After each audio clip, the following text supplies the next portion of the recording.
Fly like an eagle. Our club has always been about the people. And the impact we have. We create opportunities. We dare to dream. About what we can achieve together. We aim to entertain. And we deliver results. Our teams inspire our community. And our community inspires us.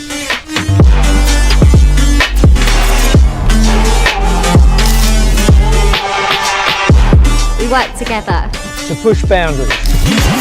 Building a better future For everyone. It's our spirit that bonds us. Our members. Our partners. Our players. Our staff. our youth, Our community. Our county. We are Essex. We are the Eagles!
and Bass moves in and bowls.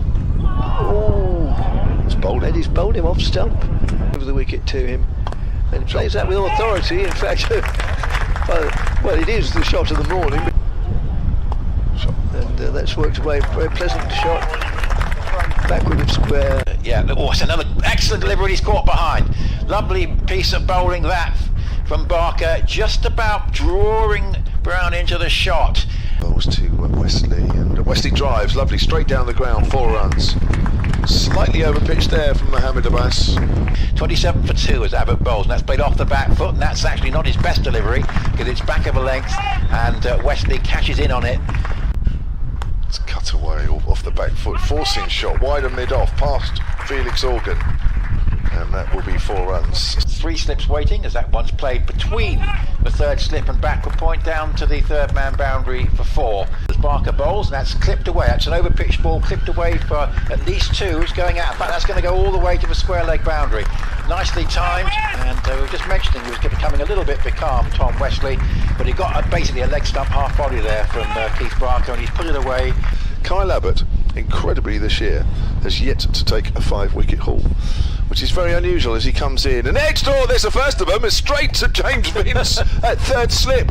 Well, just as I speak and just as Dick Davis joins us, the 3rd wicket is down, and it is Tom Wesley who's out for exactly 50. Yeah.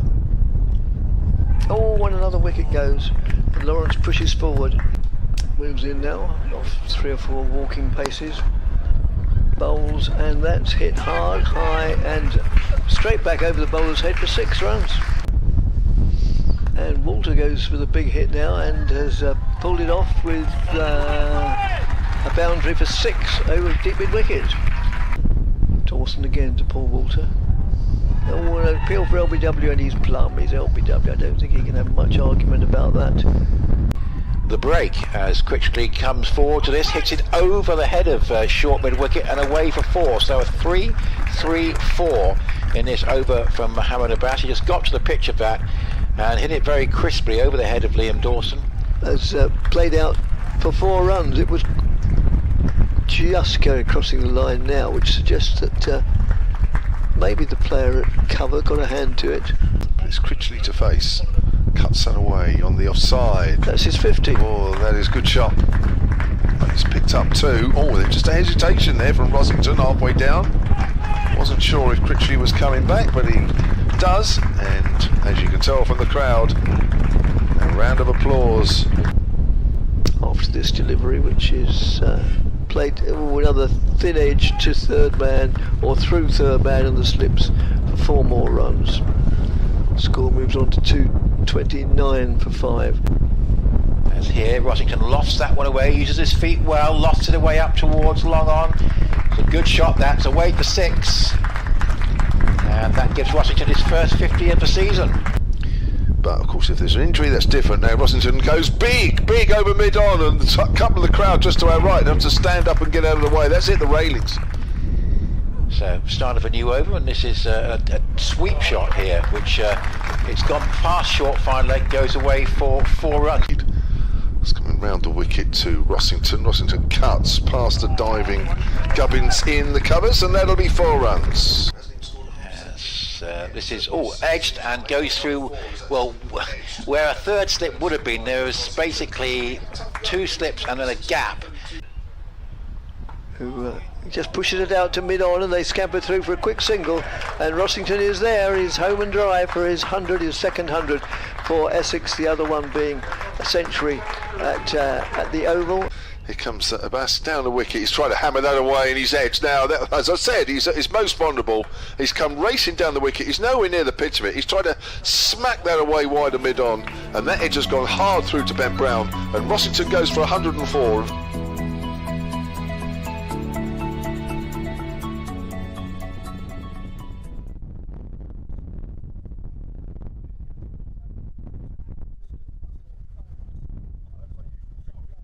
If we're playing in the morning, then he says we need to get these last 4 wickets out as quickly as possible. I think he acknowledges that Essex are in a very, very good situation going into day 2. Pitch played pretty well as well, didn't it, yesterday? It did. I want one question, which is actually drowned out by the wind. Adam Washington's answer. I interviewed Adam last night, so I doubt you'll have heard that particular part of the clip because the wind got up just as we were asking the question. But I made the point to him that it had looked hard work for the bowlers to get wickets with the older ball last night. Yep. He's hoping, obviously, the pitch breaks up more on days 3 and 4. But I mean, Hampshire's obviously they need to get quick wickets today, but the key thing is how well they bat, because there's all sorts of permutations that do open up if Hampshire bat well in their first innings. You almost get to a scenario where, you know, if Hampshire were to bat well, get relatively close to Essex on first innings, Essex is going to have to give Hampshire some sort of a target.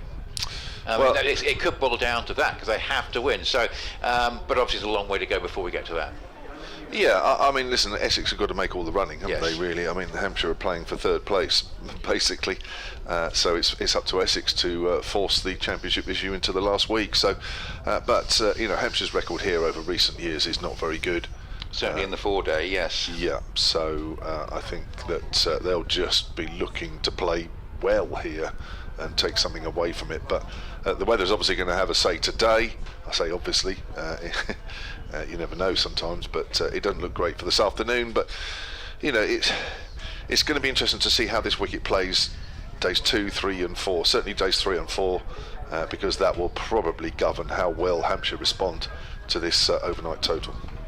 Well, I spoke to Adam Washington last night, as I mentioned, and they've still got an eye on trying to get maximum batting points. I think 400 is still more realistic, because, you know, particularly if they lost an early wicket, it would mean obviously they're going to have to look at just getting as many runs as they can and keeping the fact that they've got only 3 or 4 wickets left, or only 3 wickets of course if they lose one, so they're going to have to be an element of caution. I think initially they might try to play with some freedom and see how far they get, but obviously every bonus point is crucial. But to get to 450 they'd have to go at 7 and over from the start against a pretty new ball, so that could well be tricky. But 400 is still on the cards if they can make a good start here. And of course Simon Harmer, a very capable batsman, joining Matt Critchley. It was a very interesting innings from Critchley yesterday. He started off quickly. He took the initiative to Hampshire. At one point he was doing the majority of the scoring in the partnership with Rossington, and then they sort of switched roles, and Rossington actually took centre stage, and Critchley was happy to play in his slipstream, as if he was there to sort of play the major innings batting through, and Rossington was obviously to score quickly while he was out there, and Rossington duty did get out just before the close. So it'll be interesting to see how Critchley approaches this now with a new partner. The 2 Essex batsmen are just coming out to the middle. It will be Keith Barker bowling the first over. There is a little area of blue sky which has just opened up at the Hayes close end, but blue sky I think will be, well, seen with more and more infrequency as the morning goes on, and then very little at all this afternoon, and we are expecting the weather to start to deteriorate around about lunchtime. It wouldn't be much of a surprise if we don't get a resumption after lunch, and if we don't, that might be it for the day, because certainly as the afternoon goes on it gets worse and worse. And so we mentioned there's those yellow warnings for rain that are in place after 4 o'clock, which rather speaks for itself. But relatively confident we might get a decent morning's play in 2 hours and 5 minutes, in fact, with adjustments from yesterday. And the crowd looking at the members area, probably just a touch down on this time yesterday, and certainly down in the public seats away to our left, and that's no great surprise, because it's looking like it's going to be a short day's play, so no great surprise that people haven't come in significant numbers. Keith Barker is going to bowl to Matt Critchley on 83. He comes in from the Hayes close end with 3 slips. Vincent a slightly wider third, and that's driven up into the covers and goes to Fletcher Middleton, and there's no run. So the gap between Essex and Surrey at the start of yesterday was 18 points, and at the start of today it's still 18 points, because Northant's 171 for 6, and they look like they're starting on time at the Oval. So 2 bonus points for bowling for Surrey and 2 batting points for Essex so far, as Barker bowls again. That's outside the off stump and left alone by Critchley, and there is no run. So the gap at the moment remains 18 points, and neither of the two sides threatened with relegation alongside Northants, for whom relegation looks rather inevitable. Had a great day yesterday. Tim Murter launched a bit of a fight back for Middlesex after they bowled out for 121 at Lords, and Warwickshire 72 for 4, trailing by 49. If Middlesex can keep the first innings deficit down to a small amount, there's a chance there for them, as that's a delivery just cuts back into Critchley, and it's played up again to Gubbins, this time in the offside, and there's no run. So Middlesex turned what could have been a disastrous day into just a relatively poor one, because they got Warwickshire 72 for 4 at the close. Will Rhodes is 40 not out. They've just resumed there, 76 for 4. So the weather's okay in London. Warwickshire have got their first runs of the morning. And Somerset 214 for 2 after a delayed start at Taunton against Kent. Just 2 points separating Middlesex and Kent, as that's outside the off stump and left alone. And Tom Lammonby got 109. A player who sort of finds little bits of form, and when he does get form, he looks very, very good indeed.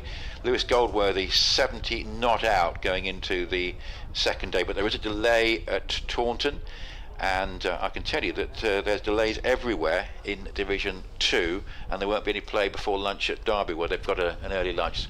Banker Blue Sky opening up actually now over the pavilion at the Hayes Close end. Barker bowls, and that's a drive again out into the offside, but once again there's no run as it goes out to Gubbins, so history repeating itself in this over, as the sun now shining quite brightly and casting shadows, and that might be a picture worth taking for the day, because it might not happen too much as time goes on. 310 for 6, so Hampshire looking for quick wickets to keep this total down to 350. The follow-on situation could be very important in this game, with perhaps a lot of play being lost this afternoon. Barker bowls, and that's played away nicely by Critchley for the first run of the morning, singular down towards fine leg, and the score goes to 311 for 6. Just the one run from the over coming off a last delivery from Barker, who's been very economical throughout. 19 overs, 5 maidens, 1 for 35, and that actually was even more economical for most of the time. Critchley 84, Harman those scores, 311 for 6. Best weather of the day, probably will of the be, game, yes. I mean. And look at that, it's probably 50-50 at the moment, blue sky and clouds. Haven't seen that for a while. No, it's very nice as it is, but this is the sort of weather we've got forecast for the next couple of days, and there is a terrific forecast at the moment for the last week of the season, which is always nice when the final week is blessed with fine weather. And at the moment it looks very good, so touch wood it remains that way. Looks like Kyle Abbott is going to open up. Not sure Mohammed Abbas bowled any overs from this River Can end, so he obviously prefers the Hayes Close end. So Kyle Abbott, 17 overs, 1 for 57 overnight. Picked up the wicket of Tom Westley, caught in wide slip, as that's played behind square by Critchley. That looks a good shot. There is a man just at deep point who picks it up, and that'll be just a single. That takes the Essex total on to 311 for 6, 312 for 6 they'll be, of course. So top end total this from a Hampshire point of view, which does put them under pressure already. Yeah, certainly. I say so much depends on how they go in their first innings, because if we lose a lot of time today, once the follow on, if they get to the point of saving the follow on, it starts to open things up for them potentially in the game. Harmer to face Abbott, runs away from us. Harmer gets a length ball and pushes that out to Gubbins at extra cover. But they've got to stay in the game today first, and tomorrow. That's the key thing. They've got to be in a position where they're able to make Essex think about what their tactics are going to be on the final day, and a lot of work to do before they get to that point. Well, knowing Hampshire's record over the last few years here, I think it'll just play, try and get the game go down to 4 day 4. It was 12 runs was the difference last year. Yeah, it was so good. You never know. Good game that. Barker caught on the boundary, trying to go for the big one outside the off stump, left alone by Harmer. I think if that had gone, it was just to our right, wasn't it? He was caught deep mid off. Yes, I wasn't here the last day, but I imagine there was quite a lot of nerves around the ground. Yeah, well, if that had gone for 6, I mean, that would have seriously made it interesting. It was interesting at that point anyway, but he was caught right on the boundary. And that does remind me, and I don't know if you guys remember, Adam Wheater did a similar. Yeah, it was a 2-run win for. Yeah, and he tried to go for the big one. Keith Tomlinson, James Tomlinson, the Hampshire bowler, he tried to whack him. That was at the far end. Yes, it was. And he was caught on the boundary, trying to win the game with a 6 outside the off-stump. Harmer not interested in that one. So the games either have a history of Essex winning, annihilating Hampshire, or in the games where it's close, they are mightily close. Yes, I think by and large, of course, Hampshire have had the better of things at the Aegeus Bowl. Wasn't the case this year. There have been 1 or 2 victories for Essex actually at the Aegeus Bowl in recent times. The year they won the championship. Both sides I think were bowled out for 76 in the course of the game, if I remember, right at the end of the season, 3 or 4 years ago. I remember that. Yes. Here's Abbott. Harmer's forward. It's gone up towards Barker. That was when I think Hampshire enforced the follow-on, but perhaps regretted it after. Dan Lawrence, I think, might have been instrumental in that one. In fighting, Essex fighting back. Kyle Abbott got lots of wickets. Fidel Edwards as well, I think, in the first innings as Essex were bowled out cheaply. Fidel. I think it was 2007. Yeah, it must have been 2017 because 2019 ended at Taunton, obviously. So I'm not sure we need the floodlights at the moment, but they're still on as Abbott comes in. Goes to Harmer once more. Again, it's outside off stump, and again Harmer watches that go by. He's yet to get off the mark. He's faced 9, 312 for 6, 2 runs added. BBC Essex Cricket at gmail.com if you'd like to get in touch with us. And a couple from yesterday. Richard Russell Grant was in touch saying that he's got the 1957 Essex County Cricket Club yearbook, which has got a photo of Dickie Dodd on the cover, and he managed to get Dickie to autograph the cover. He would have been 10 years old at the time when he talks about referring to a match when Trevor Bailey and Barry Knight joined together when Essex were 154 for 5. This was against Hampshire. Knight caught and bowled Sainsbury for 84. The match was drawn, Essex having the upper hand. So a match from the distant past between the 2 teams. Thanks very much, Richard, for that one.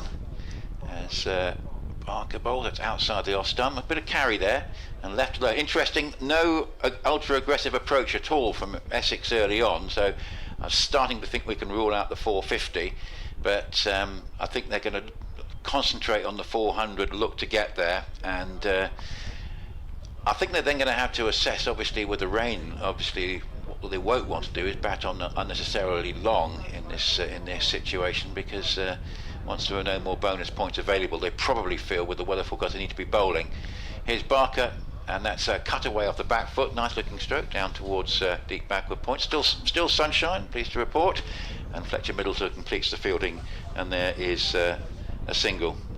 And also this is something I think Dick was talking about towards the close yesterday, about that 1956 game, and Marion says it was a year that she took her O-levels, and she remembers several of the names that were mentioned then, and later on went to Castle Park to watch Essex Championship matches after school, and also taught there as well, Marion, in Manningtree, and yes, of course, Castle Park, the last of the Essex outgrounds to be used.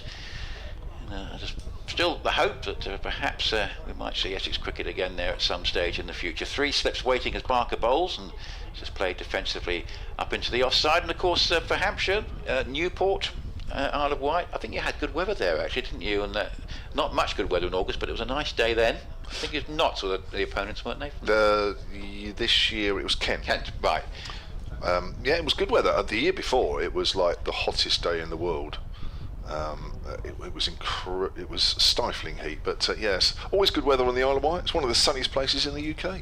All right, as Barker goes around the wicket and bowls, and Harmer just covers up, plays defensively up into the onside. But clearly the Essex approach at the moment is to dig in, and they're just looking to get themselves established, and then I think try and get to 400. Looking at this 92nd over, 313 for 6. The thing I miss about Castle Park is over the years watching you guys climb that telegraph pole and yes, plugging in the line to get us on commentary. I so miss that. And the other thing about that, 313 for 6 as Barker bowls. Oh, and that gets a bit of lift there, and sort of bounces awkwardly at Harmer, who rides the bounce well, takes it high on the bat and plays it up towards mid-wicket. The other thing about Castle Park is when it got wet, it stayed wet because the lower half of the ground, would tend to take quite a long time to dry out. And of course, the other thing about rain there was it got muddy. It got very muddy at times. Yeah, much missed. Yes, of course, indeed, South Church Park and Valentine's Park, as that's outside the Ostam, and of course other venues, of course, from way back 1970s and before. 313 for 6. That's the last one left alone. Another tight over from Barker. 92 overs gone, so 18 more in which bonus points can be accrued.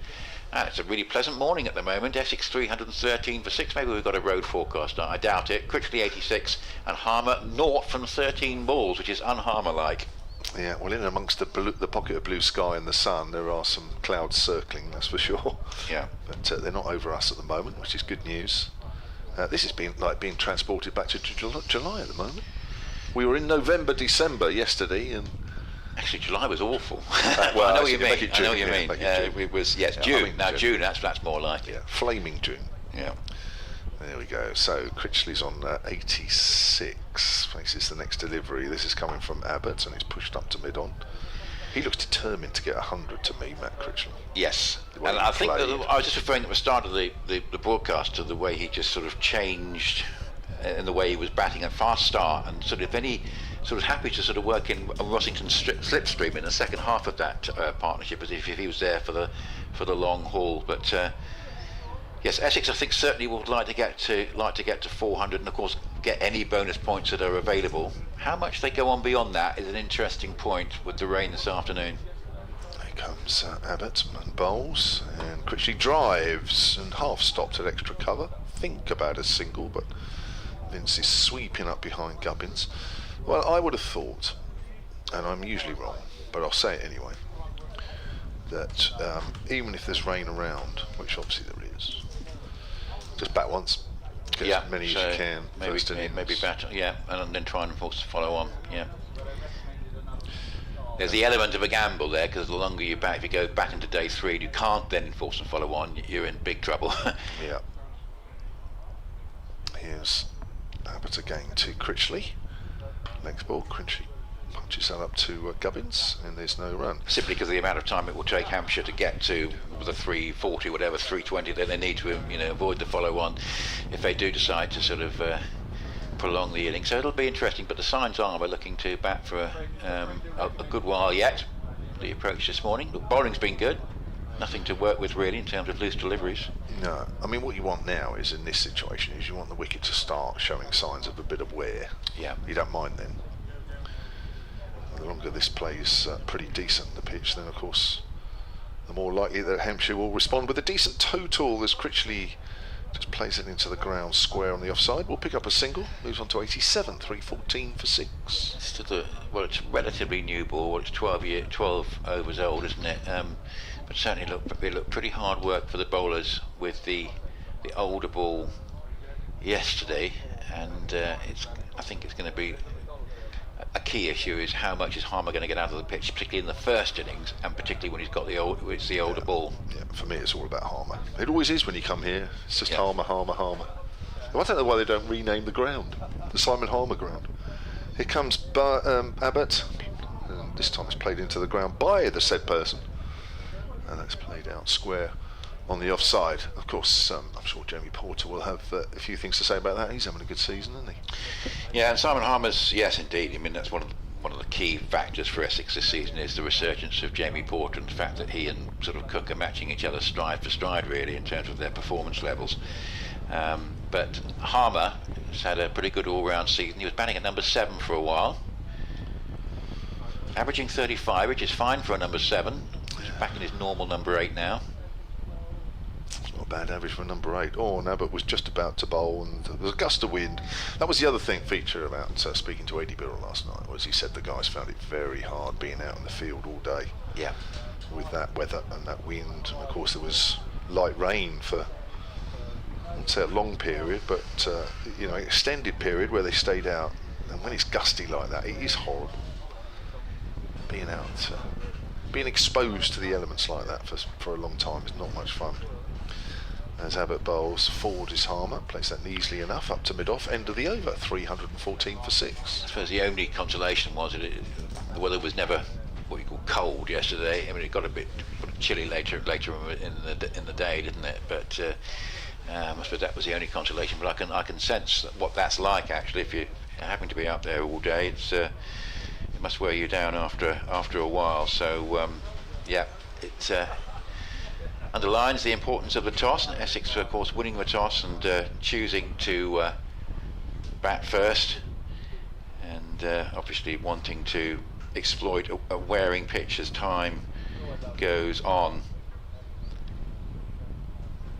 So 314 for 6. Say again, gusty wind today. Forecast 40, maybe 40 plus miles an hour winds as first ball of Barker's new over is steered down by Critchley down towards Middleton, who's at third man.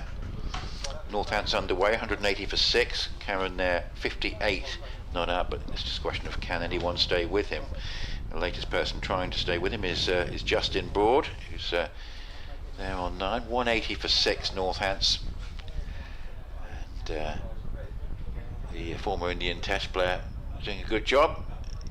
His brief stint with Northants is the next one from Barker, played up into the offside, and there's no run. Used pitch this. It was told actually on the way in, but it was a pitch that was used for the Middlesex game, and I was thinking that's pretty unusual. Indeed, it isn't. It isn't. The ground staff confirmed for us. It's not the Middlesex pitch. I don't think you can reuse a championship wicket. But of course, there have been other one-day games going on here in and around Middlesex match, and so it is a used pitch from one of the previous matches, but not the Middlesex Championship match.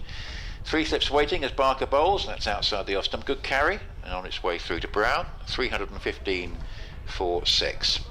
Yeah, I mean, this pitch I think has played pretty well up until now. Yeah. We'll have to wait and see, but the way the guys are playing this morning, it looks very much as though they are just trying to make sure that they get as big a total here in the first innings as possible.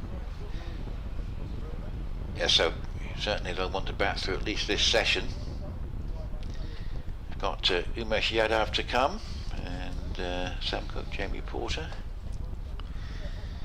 As Harmer just comes forward and plays that up into the offside, runs up to mid-off, and there's no run. So a very quiet start here, with Essex clearly not making a mad dash for 450. I think that's effectively been ruled out. It's just a question of I think they'll have an eye on 400, certainly once these two get established this morning, because every bonus point is so crucial here. And the fact is that 400 is not the maximum number of bonus points for batting. It's now 450. Here's Barker again, round the wicket, bowls, and that's hit uppishly but safe between third slip and backward point for 4. Sliced away a bit that by Harmer. I think he was trying to hit it much squarer, but it went into a gap through sort of where would have been a catching chance for a gully, sort of a squarish gully, but it nicely bisected third slip and backward point and went away for the first boundary. And in fact, Harmer's opening runs from his 19th delivery, 319 for 6, and Critchley has 88. It's quite interesting not having a gully here. I always thought on this ground a gully was usually quite important, because it does bounce, doesn't it, from sort of just short of a length here. And yes, he struggled to keep that down. Vince is sort of trying to be the gully, really. He's at a wide third slip, but he's far too fine to be called that, as that's just played along the ground for a single by Harmer. That's a nice piece of placement, because set off for the run, call the run straight away, just hitting it wide of mid-wicket. And 320 for 6 Essex, with Harmer 5, Critchley 88. And the end of the over, Barker 21 overs, 5 innings, 1 for 42. I suspect Kyle Abbott will continue. He's 1 for 59 in 19 overs. Yeah, I'm just wondering how much James Vince is influenced by that wicket yesterday after lunch, the first wicket that fell Tom Westley, who was well caught by him at third slip, fairly wideish. And I'm just wondering if he probably feels that that's more important than perhaps a gully. I don't know, there's something in the back of my mind that over the years here, that a gully can be an important position, because there's a bit of a tennis ball bounce here at times. from just short of a length. That was an example there. Maybe he feels that not enough go through that area to warrant it. Here's Abbott bowls. Nice drive, looking drive there from Harmer. And Vince is on the floor there at mid-off, and his cap comes off with a gust of wind as he throws it back to Ben Brown. You can hear the wind again. Yep, so hopefully we've got our effects mic nice and low. It's actually a nicer morning than yesterday, but say the forecast is poor this afternoon. Yeah. And very much so in the latter part of the afternoon. It's one of those days when once it starts raining, well, we can almost write the day off if the forecast is right. Yeah, I'll go and start the car just after lunch, get ready. Abbott's in again to Harmer, 2 slips for him as Harmer's forward, goes out to Gubbins. I think it was quite interesting. There's 2 things that made me realise just how difficult it was standing out there yesterday.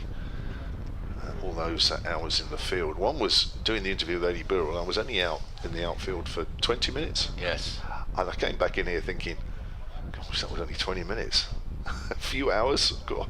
And then I was here early this morning before the commentary box was opened, and I stood just down to the bottom of the stairs here, just on the boundary's edge. And again, it wasn't much fun. And these guys have been out from 10:30 through till about whatever it was last night. Let's play back to Abbott. So I'll give you an example of just how not much fun it is out there. Yeah, I mean, you could get high winds at any time, but so the nature of September is that the weather can be more unpredictable and variable. Indeed, in April you can get glorious sunshine, nice warm weather, or it can be very cold. But the fact that the last week of the season looks like being played in glorious sunshine backs up September Championship cricket, I suppose. Yeah, some people will have it going to October. Well, it was during COVID year, yes, and that was horrendous at Lords, wasn't it? Harmer gets a length ball, which is up to. I remember that. Yeah, there was the Bob Willis Trophy final, yes, wasn't it? The 5-day game between Warwickshire and Lancashire. The Bob Willis in the COVID year, 2020. Yeah, you're right. That 2020 was the COVID year, and that was Essex and Somerset. And the following year, for some really odd reason, they decided they wanted to play it. Now, it made sense in the 2020 year, and that was, Lords was freezing. That was one of the coldest cold snaps in late September I've never remember. We were searching around for the heater, all sort of dressed in sort of overcoats. It was absolutely freezing for late September. Here comes Abbott, bowls. Getting a length ball to Harmer, but wasn't there one in October the following year? It's certainly very late September, maybe went into early October, but no, it was an exercise in pointlessness. A very, very curious decision to basically play the championship through. 2021 was the year we had the we think we had a conference system in 21, didn't we? And that would have been the year that Warwickshire won it, and then, having won it, sort of almost had to prove themselves again against Lancashire in this Bob Willis Trophy final, and they duly did, to their credit. I think they won that, didn't they? But it was very odd scheduling. Here's Abbott again. Again, it's a length ball which Harmer pushes forward to. It started on the 28th of September and went through to the 1st of October. And it was actually all over in about a session, because I've got a feeling that Lancashire were bowled out for very little, if I remember rightly. Second innings. First innings, I think. They knocked over Lancashire in the first innings. 78. Yeah. Warwickshire 5-1-8. Yeah. I mean, Lancashire 2-4-1. Exercise in pointlessness. Yeah. At least the Essex Somerset game had some meaning, even though of course there was no crowd there. But I tell you what, as I remember Anthony Gibson very much sharing the view, increasingly so as the game went on, that it was just a lifeless pitch for a 5-day game. It could have been 7 days, and it was actually decided on first innings lead, I think. And you obviously had a huge advantage if you won the toss in late September and put the other side in. You almost certainly were going to get a first innings lead. So yeah, it was a bit curious. I'm not surprised that format has been quietly shelved for the time being, but it may come back in some shape or form. We shall see. Barker's had 3 overs, none for 8 this morning. So very much back to his economic best.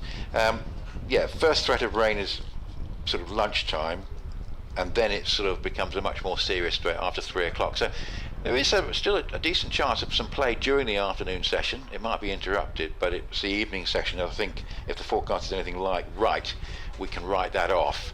but it's not beyond the bounds of possibility that there will be some play after lunch, but it could be a little bit like the conditions we had yesterday, with a bit of drizzle around and a threat of rain. And then it's going to rain basically quite heavily until beyond midnight. And this is quite a quick drying ground, and because there hasn't been a huge amount of rain of late, so it shouldn't provide any problems for tomorrow morning when we have a bright sunny start forecast. Here's a bass with a sort of a wider slip cordon now, as that's run down off the open face of the bat down to Middleton at third man for a single, and it's 321 for 6. Quiet start this morning, 11 runs added. Harmer has 5 of them. Critchley's gone along to 89 from 138 balls, continuing this very fine season that he's enjoyed. Well, I say in all competitions, he's only taken part in 2 of them, but he certainly made a very, very significant impact in both the Blast and the Championship this year, as that's outside the off stump and left alone. And his current runs total for the year, we mentioned that Tom Wesley yesterday passed 1,000 runs for the second time in his career. We're keeping an eye on Matt Critchley now, 955 runs, and I think that is a figure that is bang up to date.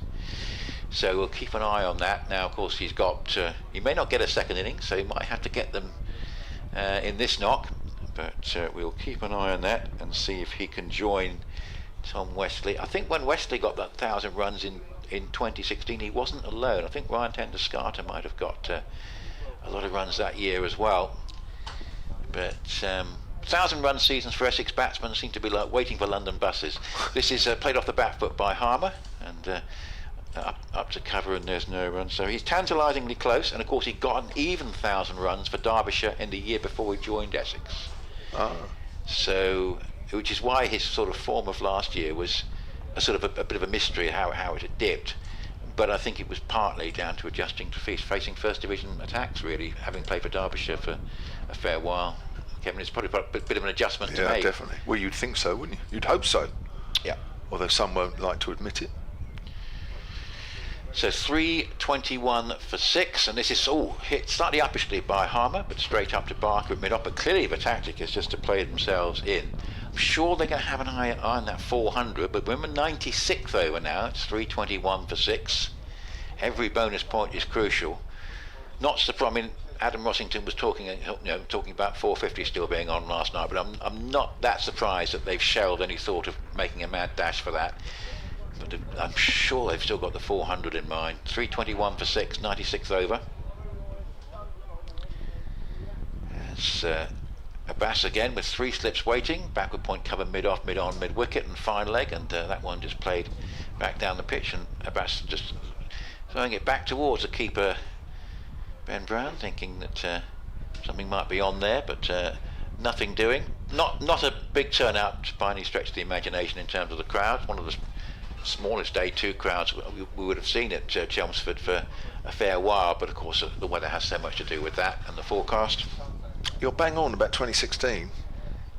Ryan Tender-Scarter, 1157. Yeah, and he was a formidable middle order player. He was one of the key reasons why Essex became a championship winning side in 2017.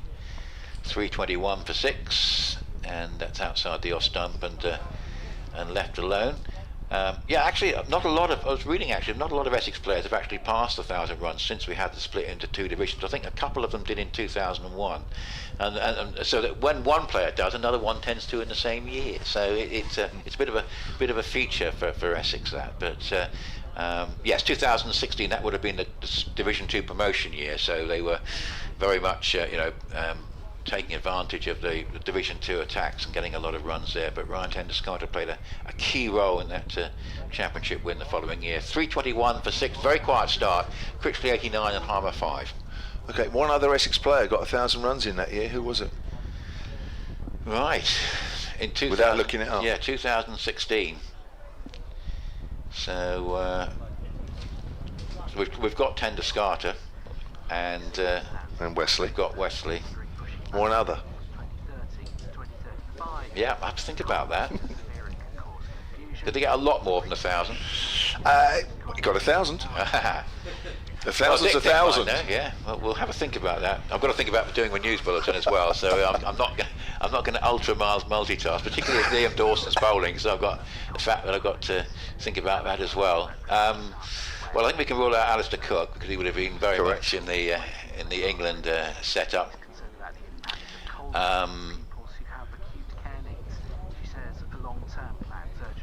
When you're thinking, don't think it's anyone obviously playing in this side. So it's going to be a few years back as this is clipped around the corner for a single. First ball from Dawson, and one goes to a total 322 for 6. Well, you're thinking Abbott's spell this morning: 3 overs, 1 maiden, none for 2. Yeah, very tight. Dawson, 1 run from his first ball. Bowls, just played off the back foot into the offside for another single.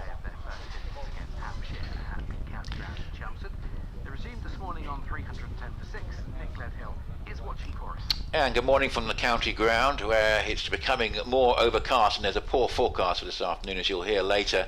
But we have started on time, and 12 runs have been added. Quiet start for Essex, who are just looking to, I think, prolong this innings as long as possible. They'll certainly want to get to 400 for 4 batting points. 322 for 6 is the score. Matt Critchley there on 90, shared that huge partnership with Adam Rossington in the second half of yesterday's play. Rossington out shortly before the close yesterday for 104. Critchley's now gone to 91, Harmer 6, and 14 runs added on this second morning, with Essex 324 for 6. Commentary continues on the BBC Sport website and app. As Dawson goes round the wicket, bowled, cut away off the back foot. That's a good shot. That's going to go away for 4 runs. Just dropped a bit short, and Harmer's capitalised and hit it away for 4. So I'll just finish off this over and then bring Dick in, and he'll have a think about that 1,000-run player in 2016. Because do you know it, Dick? He may know it. But no, he doesn't. We'll give it a bit more thought, and we'll invite anyone who fancies emailing in without looking it up. It's probably somebody very, very obvious. 324 for 6. As again, this little push up into the onside. Head over the ball from Harmer, settling in here. 328 for 6.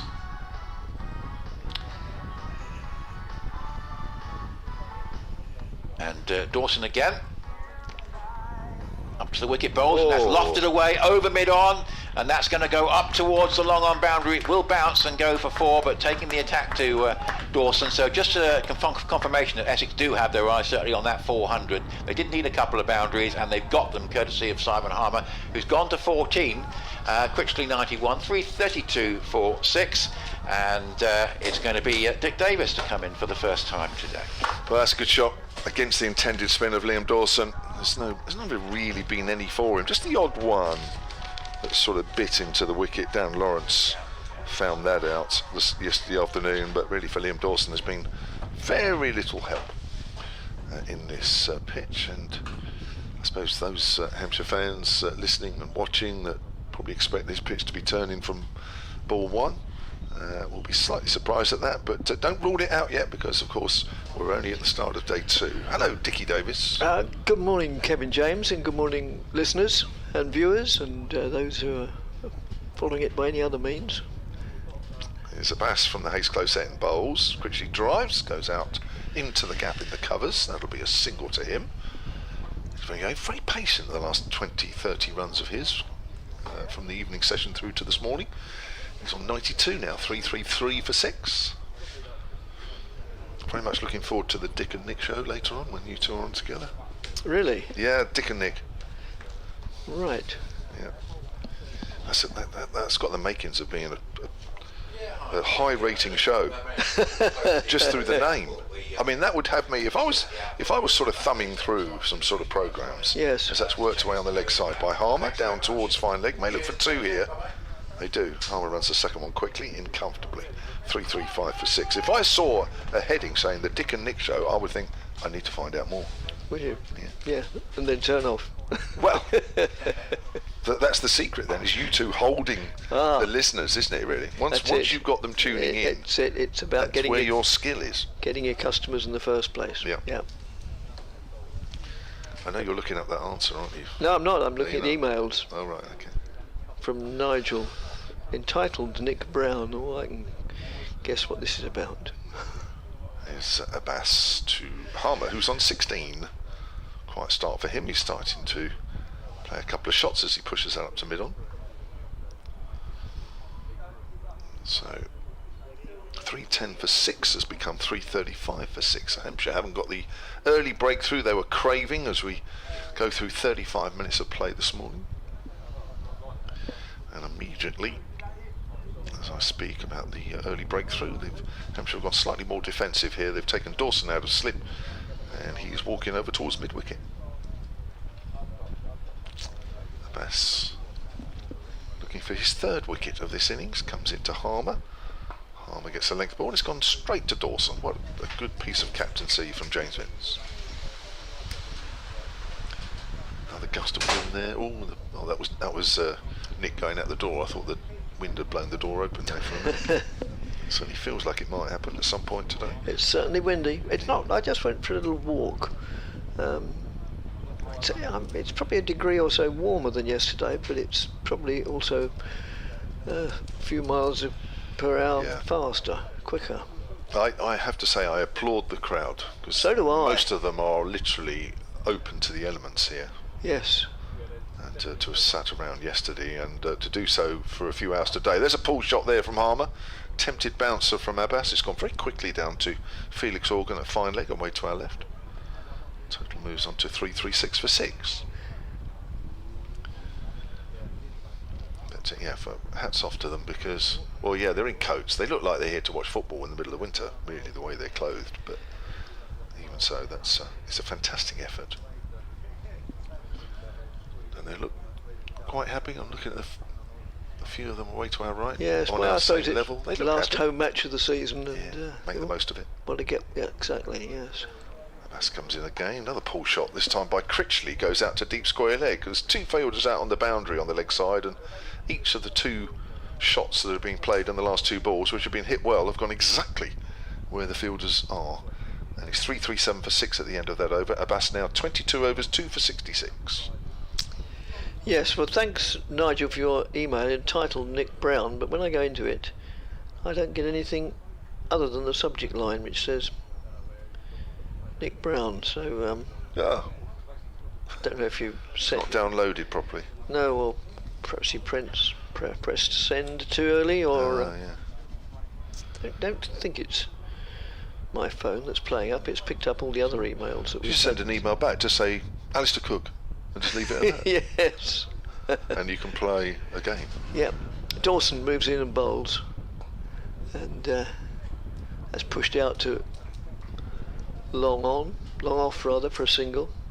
Yeah, well, that would be alphabetical, wouldn't it? If he starts off with Brown and I went Cook, then he'd have to come back with Descartes. Yes, that's a good game. As it's just played defensively by Simon Harmer, pushed out into the covers. Perhaps that's the game for today, isn't it? Go through an Essex 11 in alphabetical order. Yes. But it's got to be in a structured way that you pick a team. Yes, now that's short of a length, carved away for a single, backward of square. Now, yes, Essex did have for a short time an Australian overseas player, began with Q, so that wouldn't pose too many problems. Well, you're only going to 11, aren't you? 11, the 11th letter in the alphabet, aren't you? Oh, you've spotted the flaw, yes. Yeah, so that's out. That's pushed out to mid-on. Well, it takes away the need to have somebody that played for Essex with a surname starting with Z. It does. Or X. Although we have no problem, Z. Oh. Adam Zampa. Oh, of course. That's pushed out in the offside, no addition to the score. X would be a far greater problem. There was another Z as well, wasn't there? Left arm spinner. Zaidi? No, yes, I think so, yeah. Yeah, a few years back. Yes. Oh, so you could pick a Z11. Yes. Essex.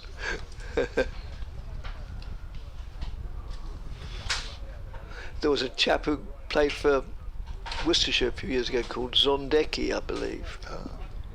And come back to that after this delivery. It's just worked away to a shortish mid-wicket, end of the over, and I think it was Jonathan Agnew that on Test Match Special they were going through possible nicknames, and he nicknamed Zondeki All Hands. Way. All Hands on Decky. Boom, boom. Did you have a nickname? I had a few, not many that I can mention. They're only the ones you know of, yes. Yeah, there was I have mentioned one or two in the past, but I had a few which, I can't sort of say out loud really. Oh yeah. Yeah. Oh, that definitely calls for some research. I don't think you'll find those written down somewhere, or if they had done, they would have been removed in this day and age. Here comes a bass, box to Harmer. Harmer just guides that into the gap between second slip and backward a point. Fletcher Middleton's running after it. I've lost track of the ball, but I can see the umpire signalling for.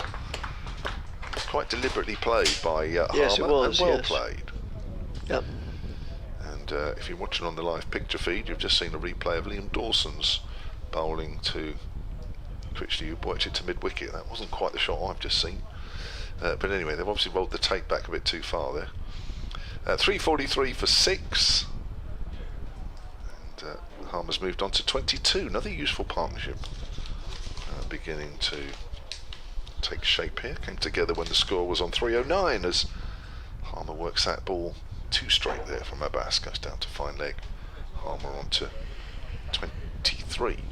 And if you just looked out, as we are now, in the relative comfort of our commentary box, and you looked at it, the sun's shining brightly, there's blue sky, there's cricket, you'd think, what a perfect setting for a September day. Yes. What the view doesn't tell you is that it's blowing a gale and not particularly warm.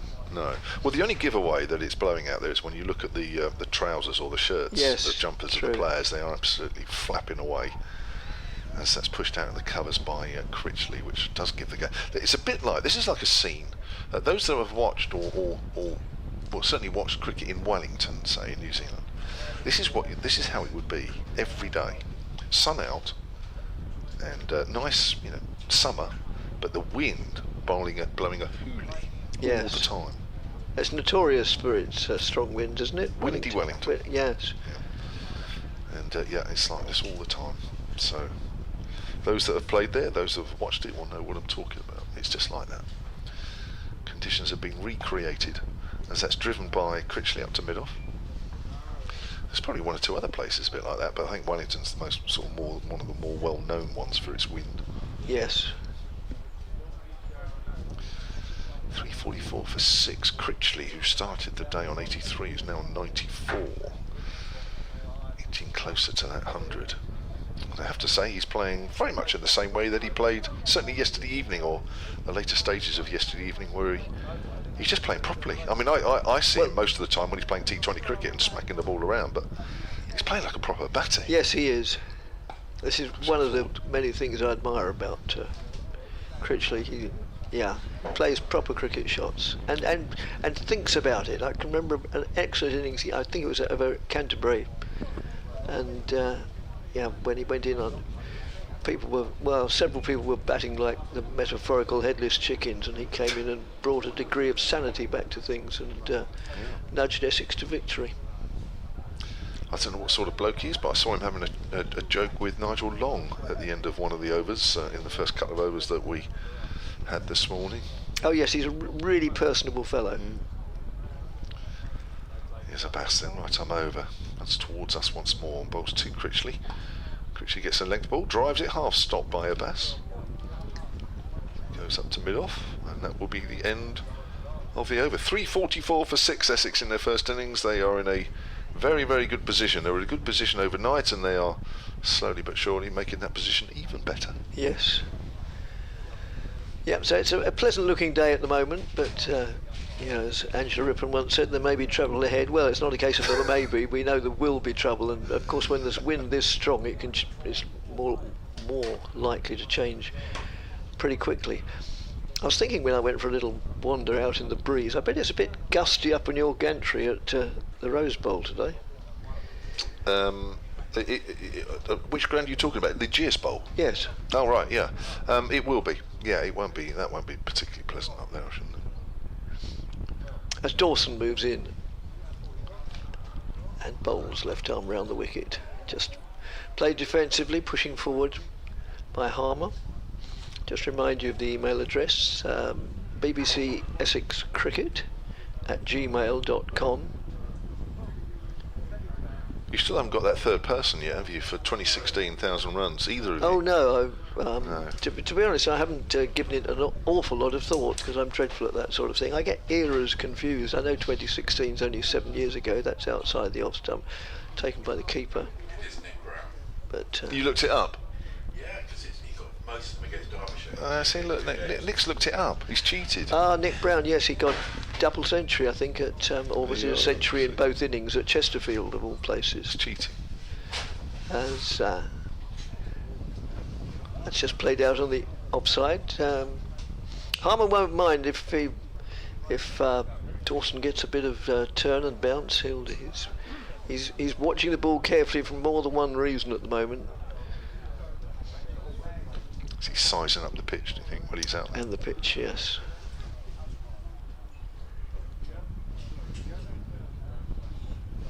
Dawson moves in again. Bowls to Harmer. Harmer goes in the back foot and plays it out to into the deep covers. To give himself a lot of room there. Fielded 10 yards in from the boundary. They go through for another single. Take the score on to 344 for 6. That ball just followed him. He got well outside leg stump for that one. Yeah, he did. And Critchley gets solidly forward, pushes it out to mid-off. So 345 for 6, 5 more needed for another bonus point.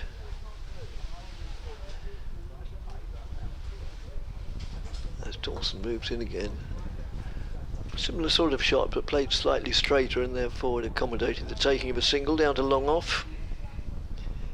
In front of, well, just to the left of the scoreboard and in front of the ice cream van that I noticed isn't doing particularly good trade today. In fact, I'm not quite sure why he turned up. He's here bright and early as well. Yes. Actually. Well, I think they have to come in early because of the sort of health and safety getting the van through, don't they? Okay. Yeah. They have to drive through the sort of passageway at the back of the Tom Pearce stand and our stand. So I think I might have altered some of my products in that ice cream van. I don't know. I've never seen an ice cream van do hot soup, but it's always a first. Yes. Some Bovril. Other drinks available. I was going to say other beef-based drinks available. Yes. I don't know if there are, but here comes Abbas. Oh, and it's got an inside edge there. Whoa. As Critchley, as he was looking for a run, Harmer said no, goes out on the leg side. Yes, one of the shots of which Matt Critchley would be less proud. I was going to say it's one of the first false shots he's played. Yes, it is.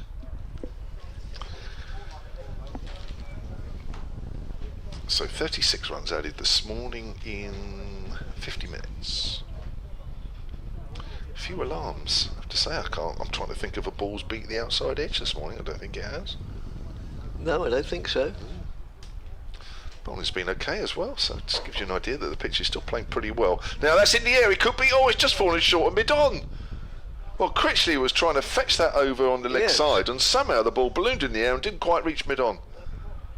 Wow. James Vince still has his hands in his head. He can't believe it. I don't think I could believe it. Well, that would be interesting to look at again, because it looked as if he was going to Abbas belt it over the top.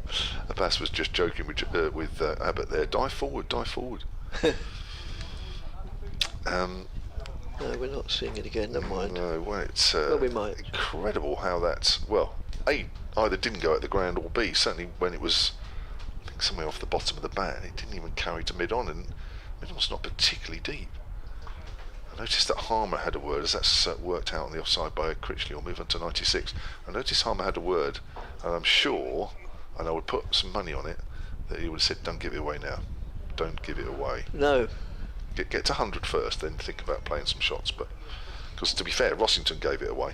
It was a horrible heave. It was, wasn't it? Yes. It was a horrible shot. caught behind off Abbas, 104. It's almost like he was so relieved to get to 100 he thought he'd just have a bit of fun. Well, it's maybe what it was. Critchley there played a similar type of shot, but he wasn't on the run. No. Which Rossington was. It was a sad end to a very, very good innings of Rossington's. Here's Abbas, pass to Harmer's walking into that shot. It's a length ball. It's gone up to Abbott.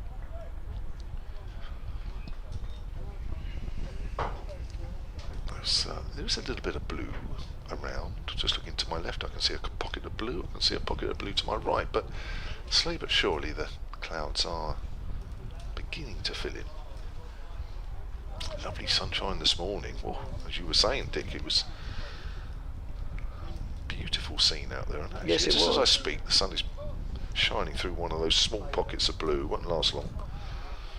I'm almost squinting now, watching as Abbas comes in and Harmer drives on the up, past point. Good Lovely shot.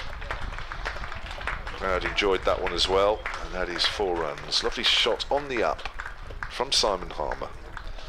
Takes him on to, well, first of all, it's the Essex 350 in the 102nd over, so that is a bonus point, which may yet prove very valuable as we go into the final week of the season next week.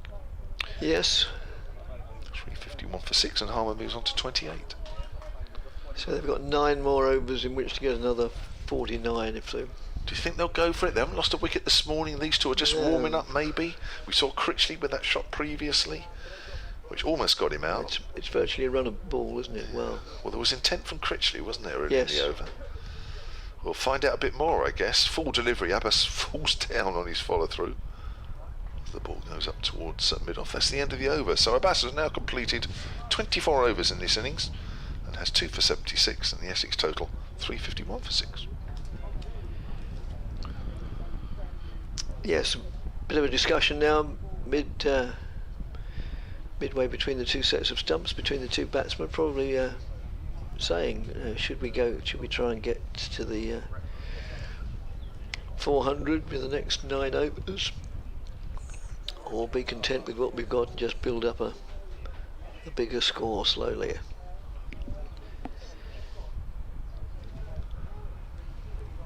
So, unsurprisingly, Dawson continues from this, not the Hayes Close end, the River end.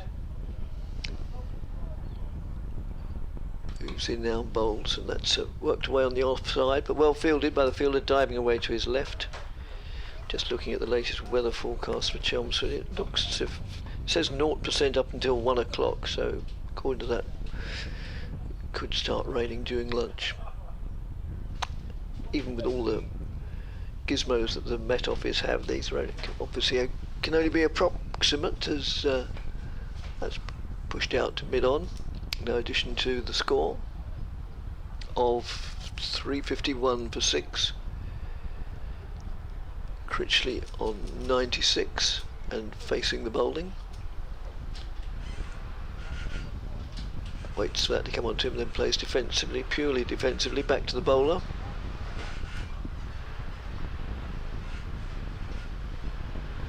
Yeah, the wind is blowing, according to this, at about 44 miles an hour from the southwest. That's played out to long off for a single. 97 to Critchley, 352 to Essex for 6. No wicket lost today in getting on for an hour.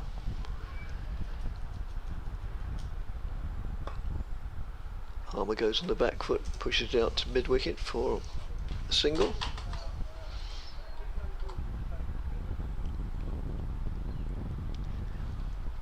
Yep. 4 miles an hour doesn't feel enough. No. It feels more than that at times. Wonder what that's called, sort of. You know, wind speeds have classifications, don't they? Ah. Well, this just says strong winds. It's not up to cyclonic or whatever it would, top of the range would be. pushed out for another single. End of the over, 354 for 6 with Harmer not out 29 and 98 to Critchley. I think you should take over because Critchley's facing. Yes, okay, thank you. Yes, it brought about Rossington's 100 yesterday. It's going to be Kyle Abbott bowling from the far end, the Hayes close end. So Abbas this morning bowled 4 overs, no maiden, 16 for no wicket. All short bursts for the seamers this morning. Barker 3 overs, none for 8. Abbott 3 overs, none for 2. And Abbas's figures I've just read out, 4 overs, none for 16. All short bursts. Looks like Abbott's going to have another go, changing ends.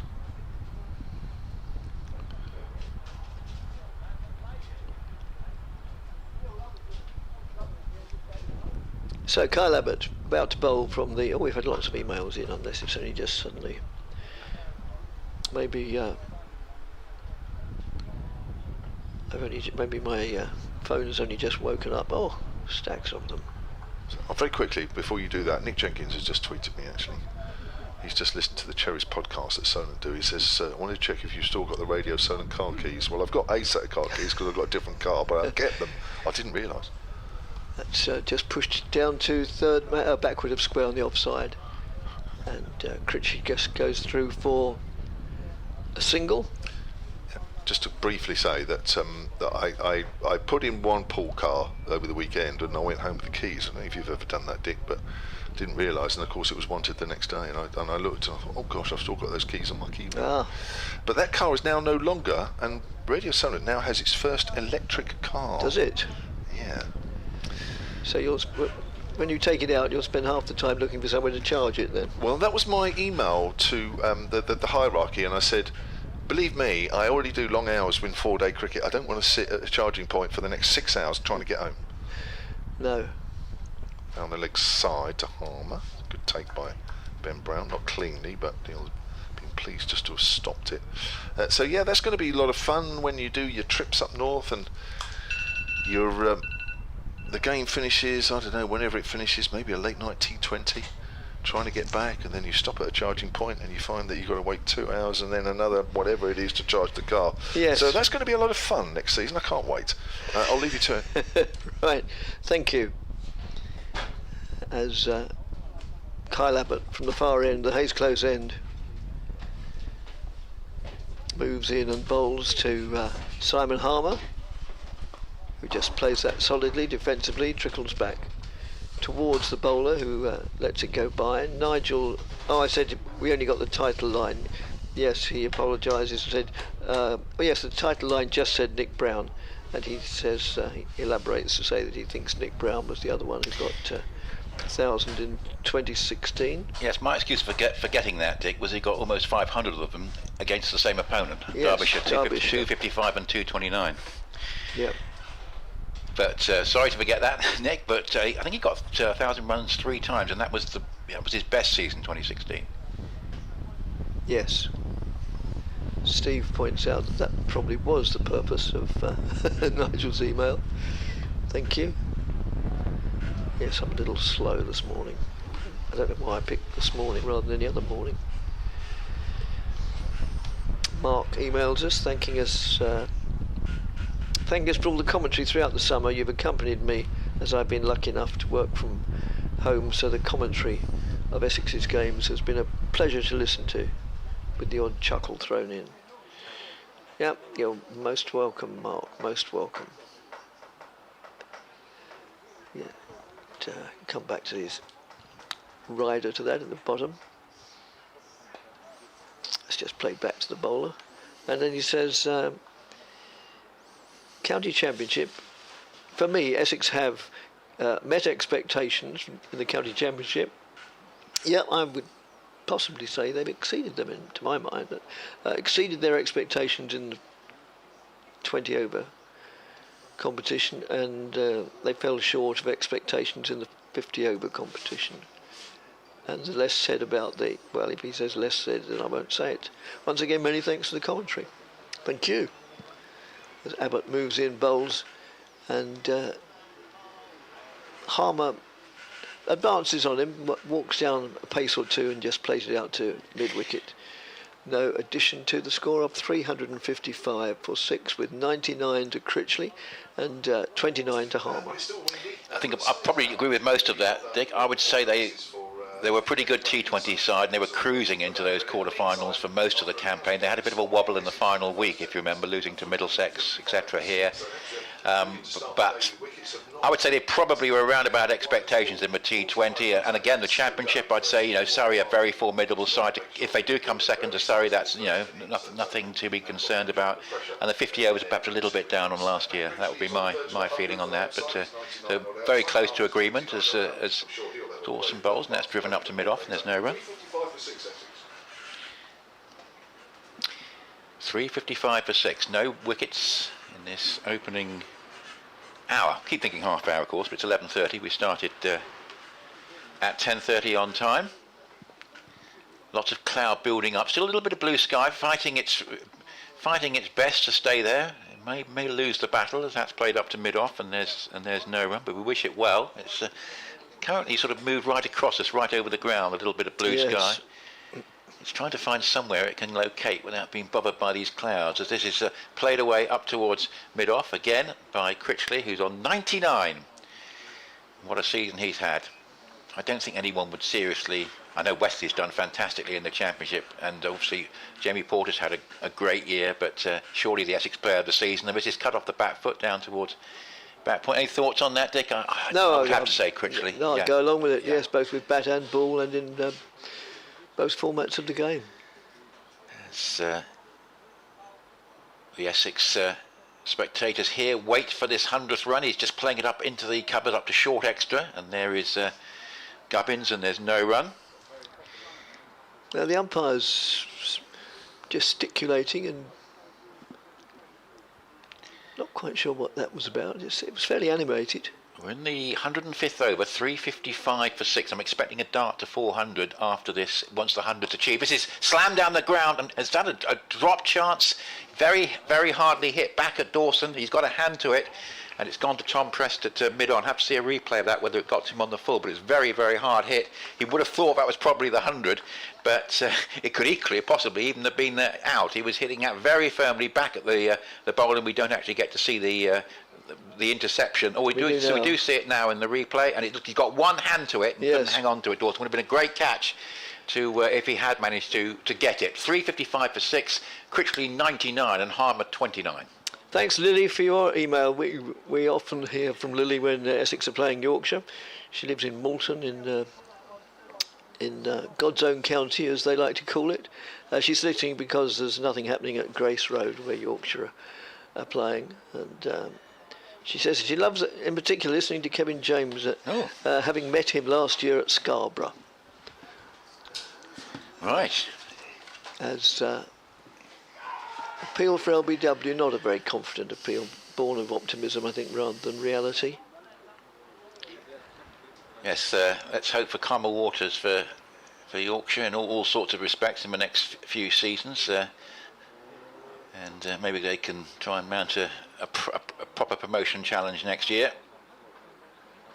Yeah, Michael says, I don't think it's finished actually, because it says, good afternoon, good to hear your voices again, can you? So I think... well, we've got to do something. Yes. Can you go off air? No, hopefully not. As Abbott moves in again and bowls to Harmer. Just plays defensively. Oh no, he comes back and elaborates on that. Can you ask Kevin if he has ever seen a scoreboard with 10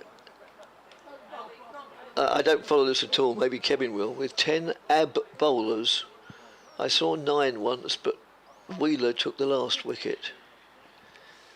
AB bowlers. ABB. That's just played down to backward of square on the offside for a single. And the only ABB I've heard of was commentating on the Man City game on 5 Live last night, Alistair Bruce Ball, but I can't help you there. Chris Sutton keeps calling him Bruce when he talks to him every 5 minutes. Very rarely get called by your middle name all the time. Right, so Critchley on 99. Could have been out on 99, but it would have taken a very good catch from Dawson if he would be dismissed off the last ball that he faced. As Kyle Abbott moves in and bowls to the former Derbyshire player, who just pushes that out onto the onside, no addition to the score. Richard emails, since Matt Critchley is now very much part of Essex's first 11 and enjoying his best season, might he be a candidate as the next captain in a season or two? Well, enjoying the commentary. Thanks, Richard. Well, my view is that next season or two, I think, is a little bit early, although I don't know, it's a pressurised or pressurising job, so Wesley might want to call it a day as Abbott moves in and bowls to Critchley, who just plays defensively, pushes it on the offside. But certainly if Critchley were to be captain, I would not raise a syllable of objection. Not that it would matter if I did, but no, I think he's a very good all-round cricketer, very intelligent man, personable. To my mind, he, as the phrase goes, ticks all the boxes. Harmer might be another candidate. I'm even thinking Sam Cook. You want a fast bowler as your captain? I'm never too much in favour of bowlers as captains. They're always inclined to underbowl themselves, aren't they, at every level of the game. Yes. As Abbott moves in and bowls to Critchley, who plays it out in the offside, looking for a single, but it's not there. But he plays out another maiden. So, admittedly, I mean, Critchley might be tempted to underbowl himself if he were captain in a few years down the line, but yes, that's only one of his skills. Richard emails saying, please stop complaining about how cold it is having to work from home, but my laptop says it is 20 degrees centigrade.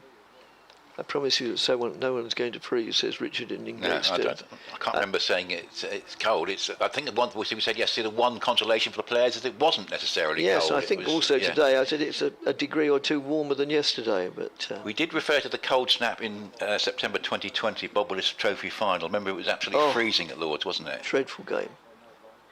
Absolutely. I can't remember which day you did, but yeah, we did one each, didn't we? We spent most of the time hunting for the heater switch, and I found it lunch on day 4, which is a bit late. And there's some good news, but come on to actually it's a Dawson over, but and Critchley's still waiting on 99. 356 for 6, 4 overs to get to 400. Have they perhaps thinking that's not on? That's driven away up towards Preston long on for a single by Harmer, so they have got a little bit stuck in the last couple of overs. Hampshire have done this very well. They've kept Critchley sort of stuck on 99. They might have had a greater dart at it if Critchley hadn't been getting near his 100. Yes. 356 for 6, so it is going to be Dawson to bowl to Matt Critchley, who plays that away into the offside. But it's a good tight field this from Hampshire, and they're stopping this run. They've got 4 on the offside, a slip, and 3 on the leg side. And they've more or less abandoned their boundary field to try and make sure that they keep this going as long as possible, maybe try and force a mistake as Dawson bowls, and he hits this one away, and it's caught at mid-off. Short extra cover, actually, but we were talking about the pressure that might create the mistake, and that's exactly what happened. In the end, Critchley had to go for the forcing shot. There was a man at short extra cover that he was trying to clear, thinking if he could get past that man, he had a chance of obviously getting the boundary to get the 100, but he's holed out, and that was well done collectively by James Vince and Hampshire. They kept Critchley stranded. He had to go for the big shot. He's gone for 99, so it's still 200s and 750s for the season. But what a season he's had. And yes, he still may well get to that 1,000 runs. I make it that he is 31 runs short. But of course, there's another championship match to come, and possibly another innings in this match. 357 for 7, and Critchley goes for 99 from 172 balls. Did you spot who the fielder was? Gubbins. Nick Gubbins, thank you. I think a short extra in the end. because there were 4 men on that offside ring, and he was in, I think we say he was a short extra cover. That was very well done by Hampshire. 357 for 7. Yes, Gubbins caught it above his head, and yeah, a good catch. But you could see that, or sense that Critchley was getting more and more frustrated. He'd been stranded on 99 for quite a while, and yeah, it does weigh on your mind. It does have an effect. It might sound crazy, but the difference between 99 and 100 is a lot more than one run. It shows up in the records as to how many hundreds you got, and yeah. Decent news for Essex supporters at the Oval. I was flagging up Caroon there most of the time yesterday, and 78 not out, he's there. He's got someone that's staying with him now, Tom Taylor, 33. And it's 243 for 7. Can they get beyond 300, Northampton? If there's weather this afternoon, obviously Surrey just want to bat once in that game, but it's a good fight from Northampton there. Karen Nair, 78 not out. He just had to sign 2 Karen Nairs. That's all he had to do, Dick, and they'd have been absolutely fine. That's it. So Dawson Yadav comes to the crease. Is going to bowl to him at 357 for 7 in the 107th over, and he just drives that one up into the offside, and there is 1 run. So he's off the mark. 358 for 8 at the moment. The gap therefore is 17 points, because Essex have got 3 batting points. They're not likely to get a 4th sing stand. Maybe Simon Hummer might make a final dart for it.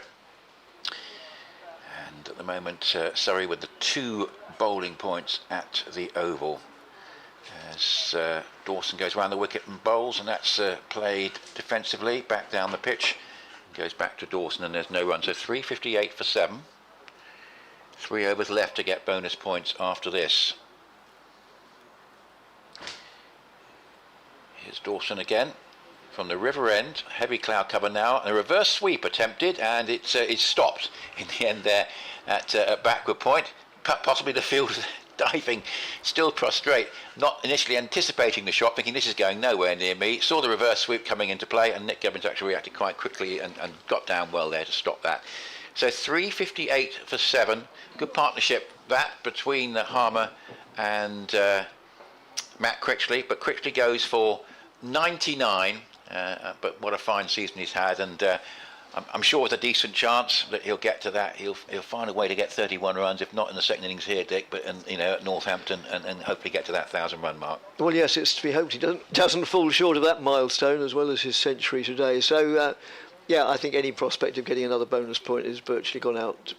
358. I mean, they need 42 off 3 overs, so 14 and over. That's not realistic. Not in this version of the game, of course. In 1 or 2 other versions, it is quite possible. But I'd be very surprised, nay, astonished, if they really have a dart at it now. Just try and get up to 400, but, well, 7 down, maybe just as many as they can. As Abbott moves in and bowls, and that's played down to backward point. Jamie emails, or John from Purton. A regular emailer, Purton in Staffordshire. Good morning, gentlemen. I know there is still talk around that Sir Alistair may hang up his boots at the end of the season, but as this is the final home game of the season, I would suspect an announcement would have been made by now in order for him to get the ovation he deserves, as opposed to it being made before the Northants game. Yeah, but it, obviously I see what you mean. I mean, yeah, but I don't know, it's not... May not have decided. He may not have decided. Also, Alistair Cook isn't that sort of fella, is he, really? No, he won't attract attention. No, he'd just be quite happy if he does disappear, just to go quite quietly. Not a flamboyant character any more than he was a flamboyant batsman. But a tremendous servant of Essex and of England, of course. As Abbott moves in and bowls to Yadav, who just fishes a little bit outside the off stump, clearly trying to guide it down to third man. Talking of bowlers who don't bowl themselves much as captain, if anyone who hasn't seen it, there is a terrific spoof from about 1991 on YouTube of Jonathan Agnew being set up when he was doing for television. This is where he just joined as correspondent for the BBC. He was asked to do a television interview with Fred Truman and Jack Bannister about why England weren't producing quick bowlers. It might have been 1993. It was when the Aussies were pasting England all over the place. Abbott moves in and bowls. Yadav goes forward pleasantly, but just pushes it out into the covers.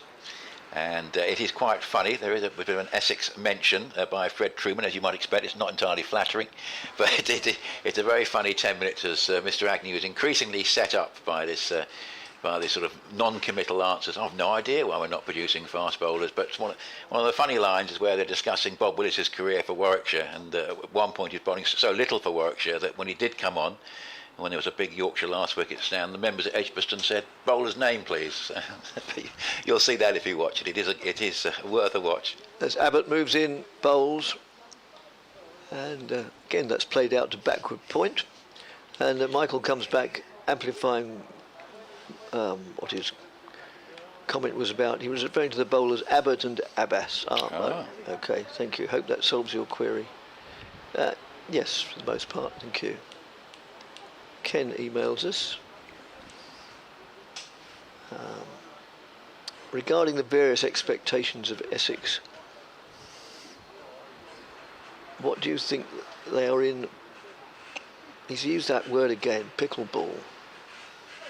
I think whoops, the windows was blown open, almost smashing into me, but not. And Gust of wind just getting up there. Yeah, we'll sort that out at the end of the over.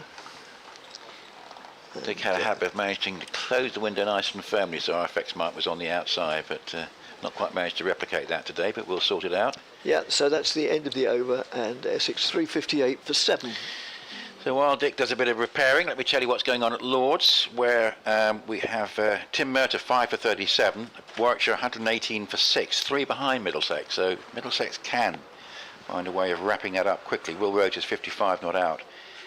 They are still in the game, so they've got a couple of bowling points there, Middlesex, just a couple of points between Middlesex and Kent. One of them is likely, almost certain to go down with Northants at the end of the season, so Middlesex have at least got a couple of bowling points there, because Kent haven't got any. Somerset 2-14 for 2 delayed start at Taunton in that one, and nothing to report actually yet in Division 2 today. I know there's been an early lunch at Derby, but the rain is certainly affecting the Division 2 games in this particular round, and probably suits Worcestershire because they're in the pound seats to go up with Durham. Here's Dawson, 358 for 7. Sort of game has got a bit stuck at the moment, which Hampshire won't particularly dislike as Dawson bowls, and that's played along the ground up towards long off for a single by Harmer. Goes along to 32, and he's mentioned this is close to his overall average for the season. And I say, there was comment about him batting at number 7, but for me that was never the issue. The problem for Essex was early in the season they weren't getting runs at 6 or 8. Which is why it's very good news to see Adam Rossington get the 100 in this game, as that's played defensively up into the offside, and there's no run. 359 for 7, and actually the weather's improved a bit. We've got a bank of blue sky over the ground and the sun has come out. Yes, and for the benefit of whoever it was who mentioned it, it's even warmer. Yes, it is. It's quite pleasant at the moment, but obviously the wind is gusting, as we've just found out with our commentary window being blown open, as that's played up towards Gubbins at cover, and yes, it has gone a bit quiet at the moment. Yadav just playing that. Obviously Essex still just looking to accrue as many runs as possible. 359 for 7 as Dawson bowls, and again played up into the offside, and there's no run. The thought process clearly being that it'll just occupy the crease as much as possible in the first innings, and make that follow-on target tougher for Hampshire, because that could be a key part of the game. Slip waiting, and 6 saving 1, and this is a hit shot in the air, and I think it just bounced short of mid-off. I think it has. Yep. That for a little while there looked like it might be a potential catching chance, but it's just bounced tantalisingly short of mid-off. for a moment would have been thinking that one was Felix Organ was going straight to him, but it just bounced short as that's cut away off the back foot and not time goes to backward point. So you'd have a bit of effort there, but not getting too much result from it at this stage. She has 1 from 12 balls, Harmer 32, 359 for 7. And as I say, we've got 1 over left before we can confirm that the bonus points are done for the day in terms of this innings. Thanks, Ken, for your email. He goes on after his reference to pickleball.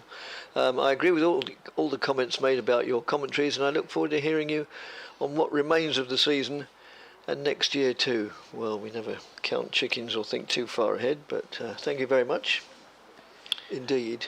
Thanks, Ken. I'm not up at Northampton, are you? Yeah, so we'll look forward to that. I mean, the weather forecast is good, and hopefully be an interesting match. You and Don, presumably. I think Don's doing a couple of days of that one, but we shall see what's left of the season and what is there to play for. But all Essex can do is win this match, because last year the game had nothing really riding on it at all. But Northant's desperate to try to get back to the sort of form they were in last year, where they were very competitive. But it looks like they're going to have to do it in Division 2 next year. Simon Harmer sort of looks like he might be looking to get something from the dressing room. Umpires are looking at the ball at the moment, I think. He's just wandered off, about to sort of where, if you like, a square leg umpire would normally be. So yes, he's just getting some sort of running repairs. Change of gloves, I think. Yeah, so thanks very much for your emails this morning. We've had plenty of them at bbcessexcricket@gmail.com. And I think we're not going to have another ball change, are we? Oh dear. Well, I agree with you. It's one of the contributing factors to the slow over rates that we have these days. But I do think, I can't remember who mentioned this yesterday, but I think it should be a decision a bit like the light rule change, which went from the batting side's discretion to being offered to the batting side to just solely the umpires. Why not just have the umpires periodically checking the ball, and if they're not happy with it, then they can change it? Yeah, but I mean, in the end, it is down to the umpires, isn't it? Yes, but the whole thing is that you wouldn't have a situation where the players should be able to keep interrupting the play by saying, would you like to have a look? Yeah. Obviously, if it clatters into some concrete or somewhere along the ground, and the umpires will see that, and they'll inspect the ball fairly quickly afterwards. But if they really are going out of shape that frequently, I mean, if you go and buy anything, whether you buy it in a shop or online, there is the money back. The law of not fit for purpose. I mean, if the manufacturers are building in obsolescence so as to make more money, then that would hardly be fair play. See, Hampshire I don't think this completely goes against Hampshire's game plan at the moment, because they're not particularly speeding things up out there. They know the rain's coming today. That's one factor. It's not as though they're going to be here till sort of 6:15. I think that they know that slowing the game down might not be the worst thing from their point of view, particularly with the game not particularly going anywhere at the moment. As Abbott moves in from the Hayes close end, bowls to Harmer, who just plays defensively, pushes out onto the onside. He's been good with the bat again this year, Harmer, hasn't he? He was certainly continuing to develop as a very reliable lower middle order batsman. Oh yes. Well, as regards changing the ball, a popular ruse here at Chelmsford is to put a bowler on who can put it in such a place that it's bound to get dispatched for 6 into the River Can, and then there's no alternative but to change it, which has been done in the past. As Abbott moves in and bowls, and that's slightly mistimed, looking to push it out on the offside, and it finishes up at mid-on. No addition to the score of 359 for 7. We're in the last over in which bonus points are available. They're, from Essex point of view, that is meaningless, but... Just starting to think, Dick, Northant's 257 for 7. If it rains this afternoon and Northants are still batting, Surrey are probably only going to have, even if they sort of get 400 plus, they're only going to have 2 sessions to bowl Northants out. It could get quite interesting, that. Yeah, Abbott moves in and bowls, and that's just played out on the onside. Well, not entirely confidently. Yeah, as I was saying, so there's now 3 deliveries left. Obviously Essex can't get another bonus point, but if 2 of those deliveries were to take wickets, Hampshire would get another bonus point by dint of their taking 9. We could still have sort of quite an absorbing final day in terms of what's going on here and at the Oval. Well, since the weather forecast for next week is so good, and if it does look as if it could be really interesting up at Northampton, I may, it's not too far away, I may venture up there for a day or 2, although I'm not working. That's just met with solid defence from the bat of Simon Harmer. Yes, so at least Northants doing their bit after a very tough season. But I think probably, talking about people exceeding or meeting expectations, they've probably already exceeded them by going past 250 at the Oval, having been put in. Wind really getting up again, a bit like it did yesterday.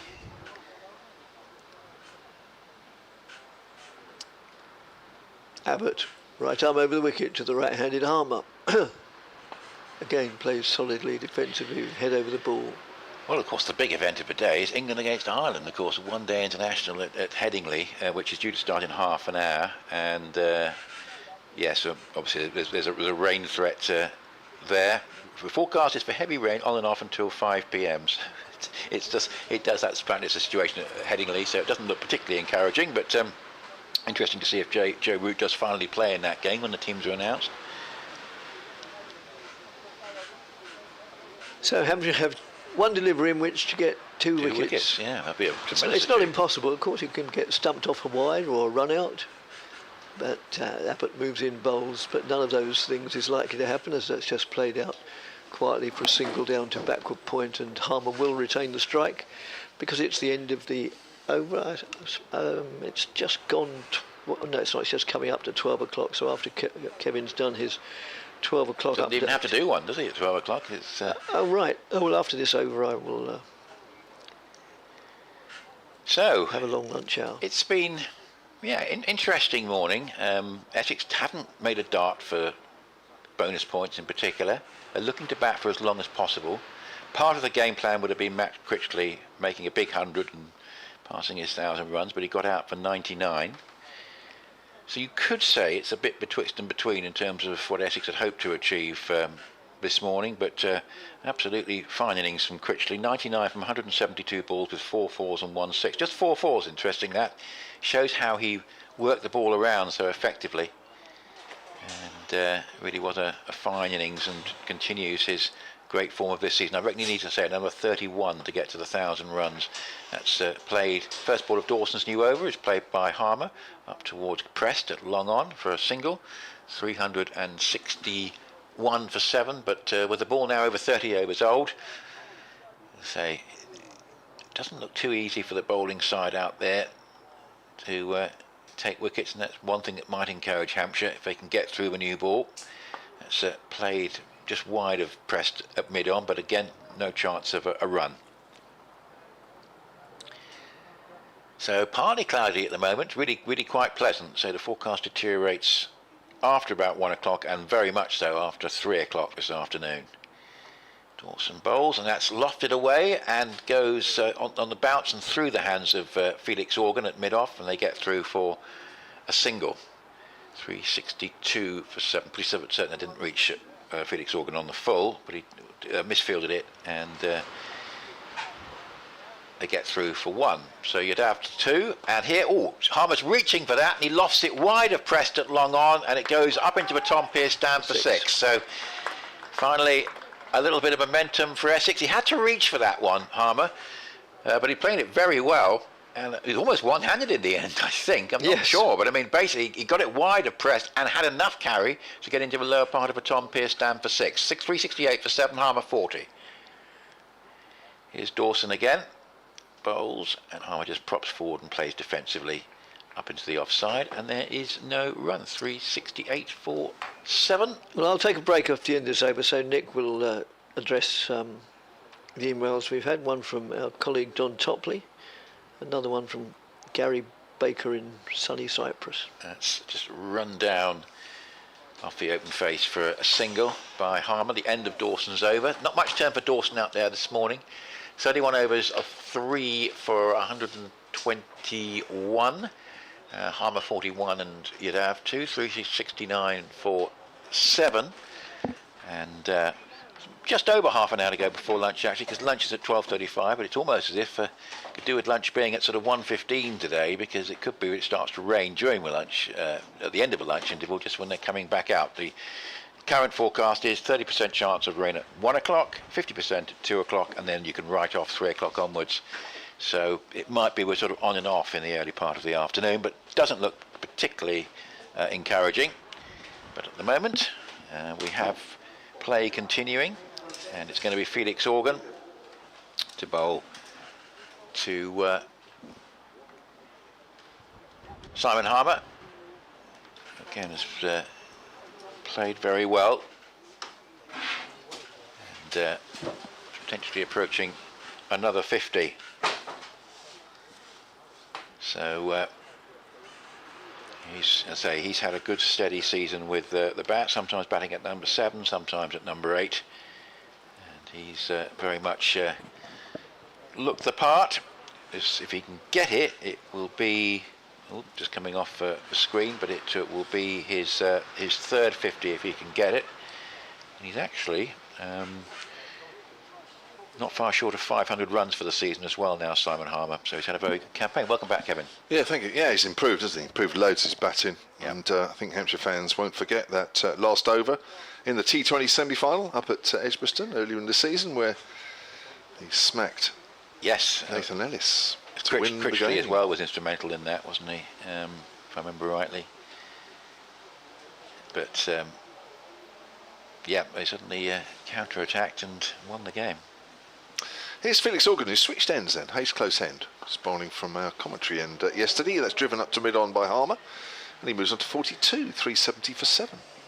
Hampshire worked it quite well, didn't they, to get some pressure on Critchley, get everyone in a ring in the circle, and actually slowed Essex down and really stopped any chances of them getting 400. Brilliant bit of cricket, actually. Absolutely fantastic piece of captaincy. And Critchley, he just looked like in two minds there. Yeah. He knew it wasn't quite there to hit, but with the field up, he tried to back himself to get it over the top, just didn't. Bowls, and he's playing a missing outside the off stump there, Yadev. In a way, he played the right area to hit, because he went for where the short extra was. The others were all in a ring, saving one, but he didn't manage to clear. Nick Dubbins was there, wasn't he? It's a rubbish shot, really, let's be honest. Untypical of the innings. He'll be disappointed with it. Here comes... oh, he's gone for a heave, only gone as far as mid-wicket. That's not come anywhere near out the middle of the bat. I've got a couple of messages here which I might read out, actually. Absolutely. Eddie Lawrence, he says good morning to everyone. Currently on holiday in warm and sunny Menorca. Sounds nice. Yadev plays that quietly out on the leg side with my family, including my Essex supporting son-in-law. It sounds as if the weather here is the opposite of Chelmsford. Any thoughts on changes for next season? Another good season, but I wish we could finish teams off in all competitions. He says now Critchley's out, he can celebrate with his first beer of the morning. As that's Yadev again working out to mid-on again. It's not really timed. Not middlemen Yadev out there so far, no. It's not. So changes for next season, Hampshire. Oh, I don't know. It's Hampshire are one of the sort of last counties to actually announce who's retained, well, who's released. So I don't think you'll be hearing too much news about that for a while. Yadev goes for another heave and misses. Keeps a little low. Organ's asking for an LBW decision as the ball goes down the leg side. End of the over, 370 for 7. So I think generally, well, certainly the main seam bowlers are still under contract for next season. So you'll be seeing them again in some shape or form. But as I say, the actual hard changes we won't hear about for a little while. I mean, there are two things I can think of: a settled opening partner for Middleton, and Turner's role in red ball cricket was the other question mark. Well, he's injured at the moment. Yeah, as of next season. Yeah, I mean, question mark. Yeah. He, well, I mean, it was a real shame, wasn't it? He got selected for the England squad and then got injured, but. I mean, as long as he's available, I think we'll see him in both forms. But of course, you've got your three main bowlers at the moment who are. Allows a bit of rotation, I suppose. Yeah, well, that might happen depending on, of course, the way things go. Dawson Goes round the wicket, and that's cut away off the back foot. That's a good shot from Harmer. He's just spotted it was there for the stroke. He was, it wasn't too far away from him. Just got onto the back foot and cut it away, and it went fine of Kyle Abbott, who's in there at a backward point, wide of a slip. Nicely done, and he goes along to 46 and 374 for 7. If you were Essex, would you have tried to dart for the 400, or are you just trying to make sure you win the game and or increase your chances of winning the game? I think they're banking on 2 days to bowl Hampshire out twice. That's Dawson bowls, and that's a reverse sweep, and that's well struck, and that goes to his 50 with consecutive boundaries off Dawson. A reverse lap really, and very, very nicely struck. 50 from 76 balls, consecutive fours, 102 minutes, 6 and 7 fours. And Simon Harmer, the issue for me was never Harmer batting at number 7. It was the fact that they weren't getting enough runs in a couple of the other key positions earlier in the season. He's got the ability to bat at 7, batting at 8 at the moment, but really is underlining what a fine lower middle order player he is. He goes for a big heave here. He's obviously clearly going on the attack now, and he plays and misses with a big swing, and it goes through to Brown, but clearly trying to go on the attack now and have a bit of an impact. I was suggesting they might try and get Hampshire in before lunch, the way he's playing. Dawson bowls. He hits this uppishly, and it would have been a catch to a mid-off coming in, I think, but long off is the fielder rather than mid-off at the moment, so Albert had no chance there, but had he been in at mid-off, that probably would have been a low catch to mid-off, because it was a miscue from Harmer. Bit of turn from Dawson perhaps there, just defeating the stroke. He bowls to Yadav, and Yadav stretches forward and plays to backward point, and there is no run. Yeah, I mean, there's several ways of playing it. I mean, obviously one was to get 400 a bit quicker, but then you're playing for 1 point and maybe putting your first innings at risk. Absolutely, and I think the key point I was making is about the Hampshire follow-on target is going to be quite important here, because this is played up towards long on, towards press, because for me the whole dynamic of the game could change if once Hampshire get beyond the follow-on mark, because you then start to think about Essex maybe having to set Hampshire a fairly generous target, i.e. all about time to bowl them out on the last day, so it could get quite interesting. So single off the last ball, 380 for 7, Harmer 51 and Yadav 3. Yeah, if you sort of think longer term in the game, by batting, you're sort of allowing the pitch to have a bit more wear in it. So there's that as well, and I know you try not to have rain in your equation, but I think it looks pretty certain that we're going to have rain, and there's probably going to be no play or hardly any play in the next 2 sessions. So then you say, right, there's 2 days left, so you cut your second innings out as much as possible, save a bit of time with that, and try and go for the jugular and try and bowl Hampshire out twice. Yadav goes for a big swing. That's on the onside. There is a deep mid on. It's just gone over his head.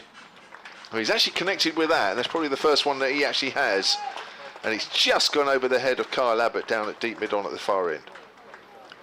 Just must mention again this terrific 8-wicket partnership for Northants. They were 193 for 7 and now 280 for 7. Karen there 93, Tom Taylor 53. Can they keep going? It's getting quite interesting at the Oval. It's Taylor on loan, isn't he? Ahead of the move. Goes for a big one now, and it goes over the head of Organ. Little flatter this one. It goes out towards deep mid off where Abbas fields. I'm trying to think where Taylor was before, where his main county is. Oh no, sorry. He's going to Worcestershire at the end of the season, isn't he? Sorry, yeah. So, he's doing well. They needed someone to stay with Karen there. All the middle order have tried to, and finally they've got the number 9 to do it. Yeah. That's good news for you guys, isn't it, really? As Harmer tries to cut, misses. Well, it makes it interesting if Northants are still batting on day 3, because Surrey will only be able to bat once and then try and leave himself enough time to bowl Northants out. It could make it quite interesting. You back Surrey to get 500 quickly, but they're going to have to probably do that. That's right. There's Organ. Harmer drives powerfully. Good to stop at extra cover by Gubbin. So the live table at the moment has you guys 15 points, is that right, behind Surrey? Started 18, and I think it's just been reduced by 1, because there's 3 batting points for Essex and 2 bowling points for Surrey. They haven't counted in, it started off as 18, so it's counted the 3. I'll tell you why it says that. Okay, it's just gone over the head of Gubbins at extra cover. Bit of a slap shot there from Harmer. It's gone into the far corner. he'll pick up 2. The table you're showing there it counts this innings as closed because we can't go beyond the 110 overs, so it's counting this innings as closed for bonus points, whereas of course Surrey can still get further bonus points, so they haven't counted for 2 they've already got, so it's 17 at the moment. And we've got more running repairs needed. We've got windows blowing open all over the place. It's getting very interesting out there.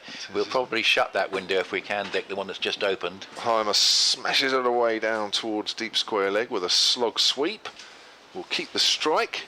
They're definitely playing much more positively, these two now. And it's 389 for 7. Yes, interesting conditions here this morning. It's certainly not too cold, but it is quite windy, I have to say. Right, Gary Baker in sunny Cyprus, enjoying listening to the commentary and hoping Essex can get 400. Can't get the bonus point, Gary, but you're wanting them to get 400 and go on to win the game. Great run in red ball cricket, especially the last 6 games. Hope to make it 8 in a row, and maybe Surrey will slip up. Well, time could be the issue for Surrey, with Northants putting up a very good fight so far in that game at the Oval. So we'll keep an eye on how that one is shaping up. And we've got an email from Don, who's going to be with us at. He's bound to chip in with you here, Kevin, and he has done. Don Topley, as this is played off the back foot first ball of the new over from Dawson. Way out towards long off, and they get a single. And that's Harmer along to 55, 391 for 7. He says it's sunny in Suffolk at the moment. He's talking about his memories of Colchester Cricket Week. Sadly, more and more modern players will have no experience of North Essex Cricket Club's week of professional cricket. As that's Albus played from the crease, defensively by Yadav, back down the pitch from Dawson, and there's no run. And apart from many in Suffolk and Norfolk coming to south to watch, the players enjoy the Colchester week hugely, starting with morning bacon sandwiches on arrival, the visits up the hill to do some shopping when raining, and the playing surface had a bit of pace and carry. As Dawson bowls, and that's driven away firmly. That's a good shot away for 4. It's the best shot Yadav's played by Street, and it takes him from 10 to 14, 395 for 7. He really got hold of that one, did the Indian test bowler. And he mentioned that, of course, it also turned and helped Eastern Ackfield and then Charles and Sachin turn. Excellent cricket wicket, yes, and a missed venue, I have to say, as that's floated up, full toss by Dawson and lofted away wide of crest at long on. Has that carried all the way for 6? It has. So Yadav finally motoring with a 4 and a 6, and Essex have gone past 400. 400 on the board, 401 for 7, and Yadav, a useful batsman. He's been a bit scratchy early on, but he's just middled a couple there. That one was a full toss. He's gone to 20. I think Dawson's gone for the Yorker there. Get it right up. It's just overdone it. Dawson again. Bowls, and off the back foot, that's cut away by Yadav. Nice placement, actually. Just away, back to the square on the offside. Sweeper comes round and completes the fielding. So maybe the days of Championship cricket at Colchester have gone. Perhaps the best case scenario for the outgrounds is the 50 over competition. Whisper it quietly. 402 for 7. That's a flatter one from Dawson, and again hit away into a gap on the offside. I wonder what Essex's target now is. Obviously there's no more bonus points to play for, just to bat for as long as possible and get as many runs as they can. Would they bat into tomorrow if that situation was potentially possible? 403 for 7, Harmer 56 and Yadav 21, with Critchley out for 99 this morning. Well, if you're scoring quickly, which they are, you just keep going. I mean, it's when you're suddenly slowing the pace down for whatever reason is the problem. But at the moment, going like this, just keep going for a while. So, where are all your home 50 over games in the Metro Bank? Or here? Yes. Of course, the point is that Hampshire, you've got to use the Aegeus for the 100, and of course, Surrey going to Guildford, and Nottinghamshire going very unsuccessfully, I should say, in terms of the results, to various outgrounds that they use. I think they used one outground and lost every game, I think. Now there's a reverse sweep there from Harmer. That's a nice looking shot. There is a backward at point. Tom Prest picks that up just in front of the boundary. Harmer comes back for 2. The only way I could think of you could do it from an Essex point of view is you play 2 games in the space of 3 days at the same outground, 2 home games. That might start to become cost effective because they get it, but that's just a thought. Harmer works Organ towards deep mid-wicket, moves on to 59, and it's 406 for 7. But I'm being confused by this recent idea that they might have a sort of a 39-team 100 or whatever it was, but keep the T20 blast going.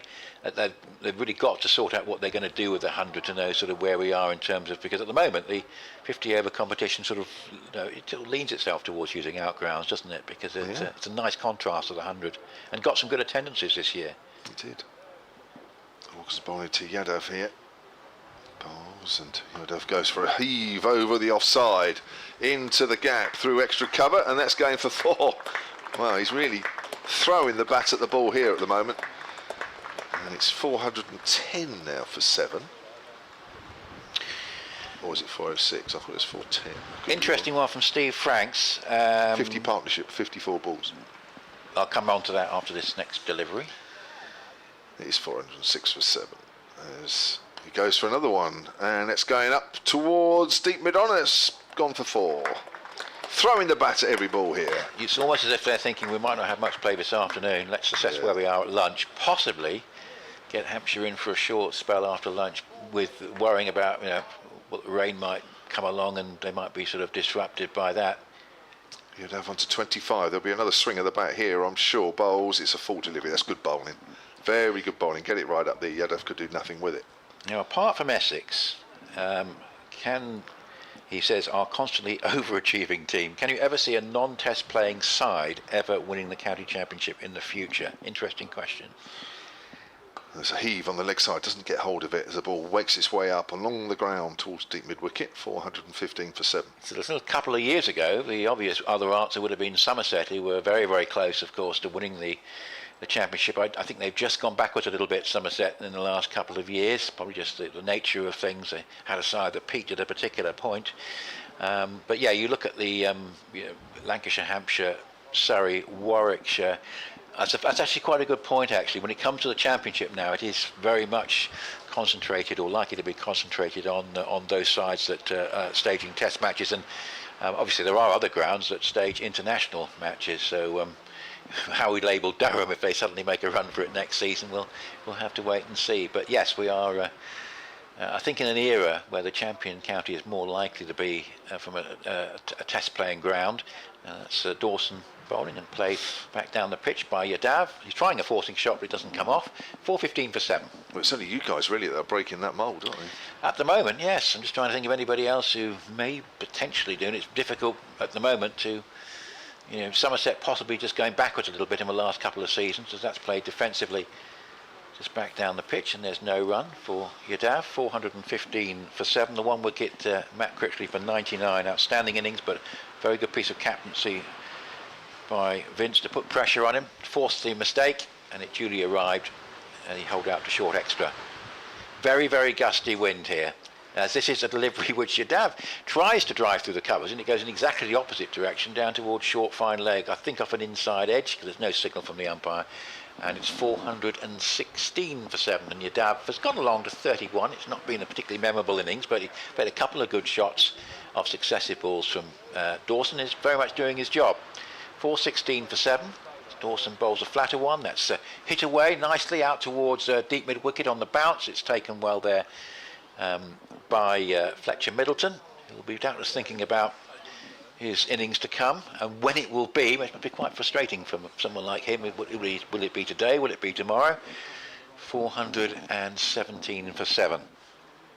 Interesting question there, Steve. Thank you very much for that one.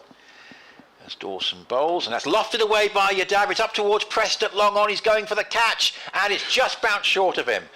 Yeah, that was a tough one for Preston. He made good ground towards it, but it just fell at his feet, literally just fell at his feet as he got there, and made good effort to get to the ball. A miscue from Yadav. He goes to 32. Harmer is 64, 18 for 7. There's been a few go in the air today that have just not gone to hand. Amazing, actually. 4 or 5? 3? Certainly 3, I think. Dawson goes around the wicket, and it's just pushed by it in the end. Nicely held back that, and Harmer, sensing a good delivery from a fellow spinner, just checks his shot and just pushes it away with no pace into the offside and collects a single and goes to 61. 419 for 7 is the Essex score. And so that means they've added 109 this morning for the loss of 1 wicket, so a pretty successful session for them. Yeah, it's just going back to that question really. I don't think you can underestimate actually what an achievement it is here that Essex are in the mix, and, Yes. and always are really, and have been for a little while. When you think, let's be honest, when you look around the ground and you look around everything else, and you think, well, actually, it's a team that is, punching above its weight. To coin a well-used phrase, and I don't think when you look at the people running the team and the club, picking the side, and working out who should be here and who shouldn't, and it's a fantastic effort. It's a great effort. Yeah, and that's nice to hear from a neutral. It's certainly true that Essex they had a slightly linear period, obviously in the 2000s and 2010s, at least for the first half of it.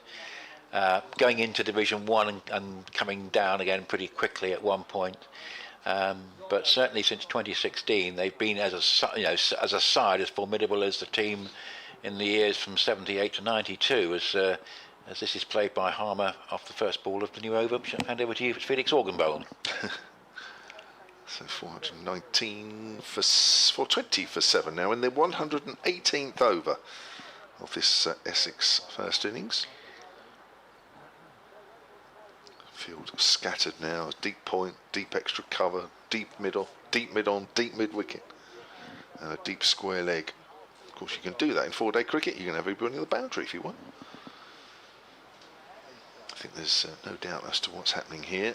A few shots, short, and he peeves that away on the leg side. That's going over the boundary, and that is 6 runs. Too short there from Felix Organ. I don't know if he thought the batter might come down the wicket. I'm not sure Yadav has actually shown any intent to come down the wicket.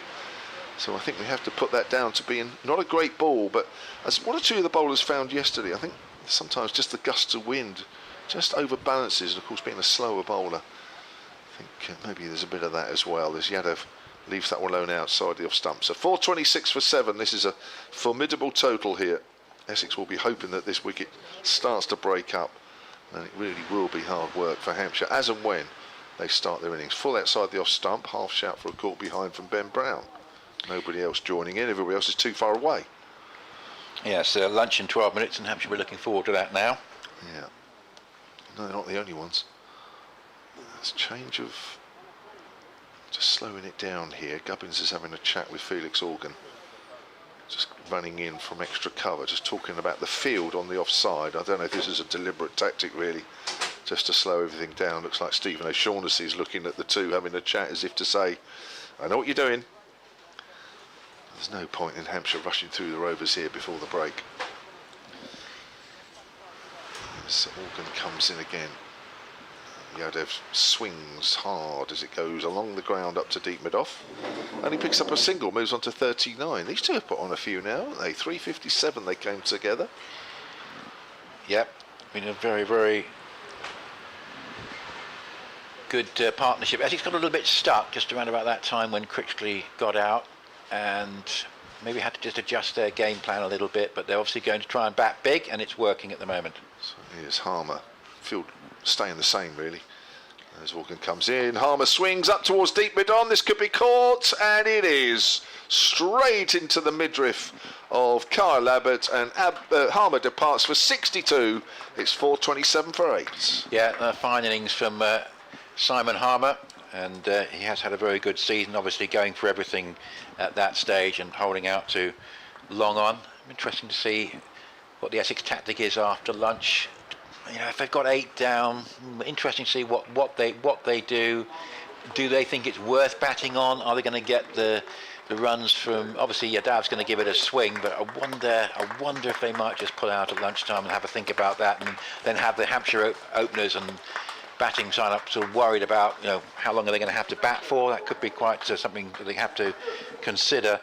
Right, just a little bit of news from the Oval, where Karen Nair is 104 not out, Tom Taylor 61, 299 for 7, and that partnership has gone past the 100 mark for Northants. This is now really quite significant, and I'm sure the Essex players, when they get in at lunchtime and hear this, are going to be very much buoyed by it.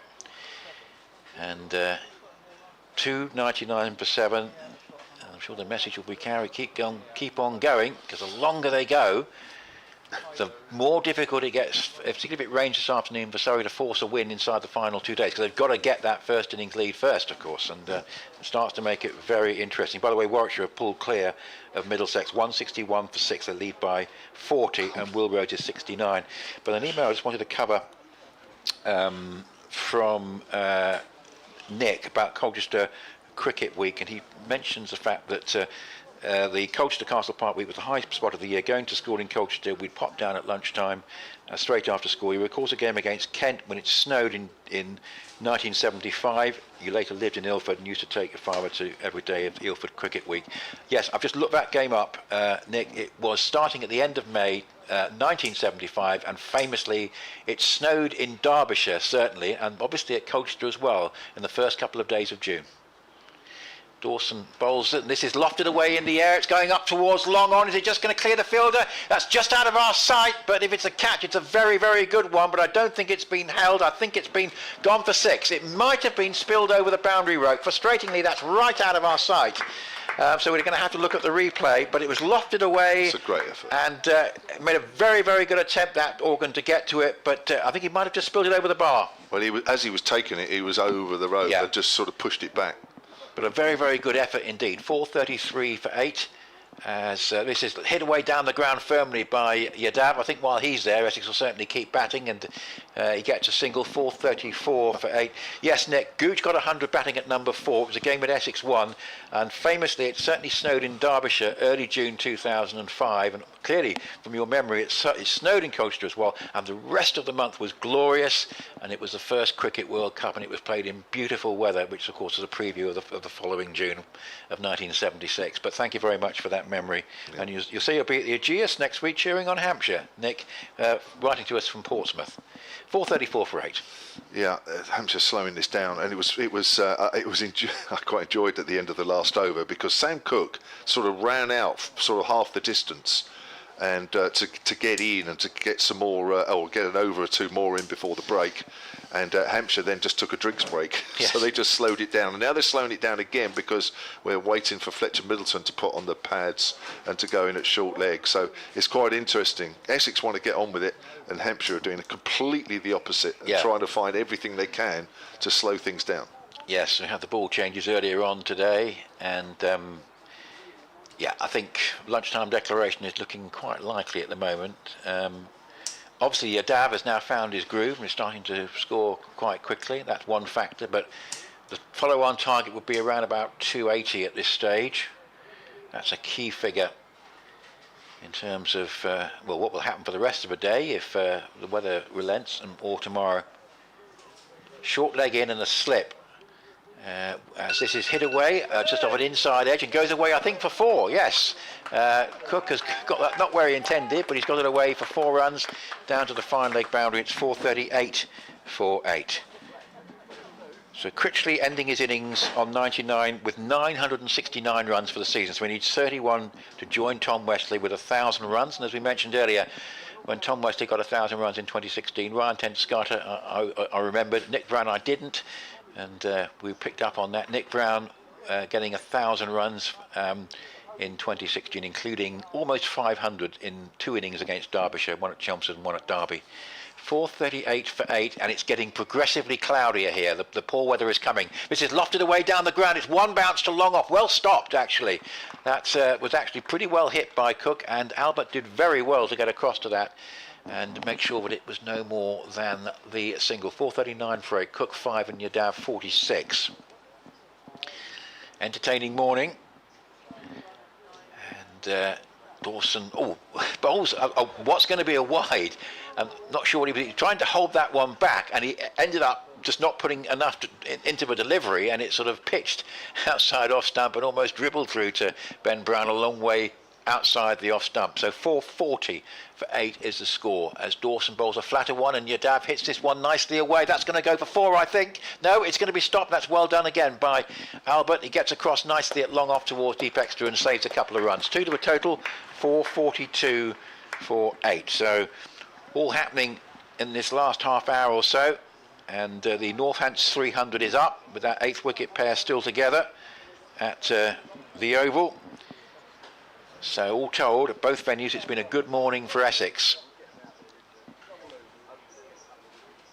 So Dawson going round the wicket bowls, and that's played into a gap, possible two, hit with no pace. It's been chased in by Prest, and they're going to come back for the second. He had a long way to come in from long on. That was well judged. Hit with no pace by Yadav, just into a gap on the onside. Everybody on the boundary, come back for the second. It's what he did. It's 4-4-4 for 8, and Umesh Yadav has got a 50.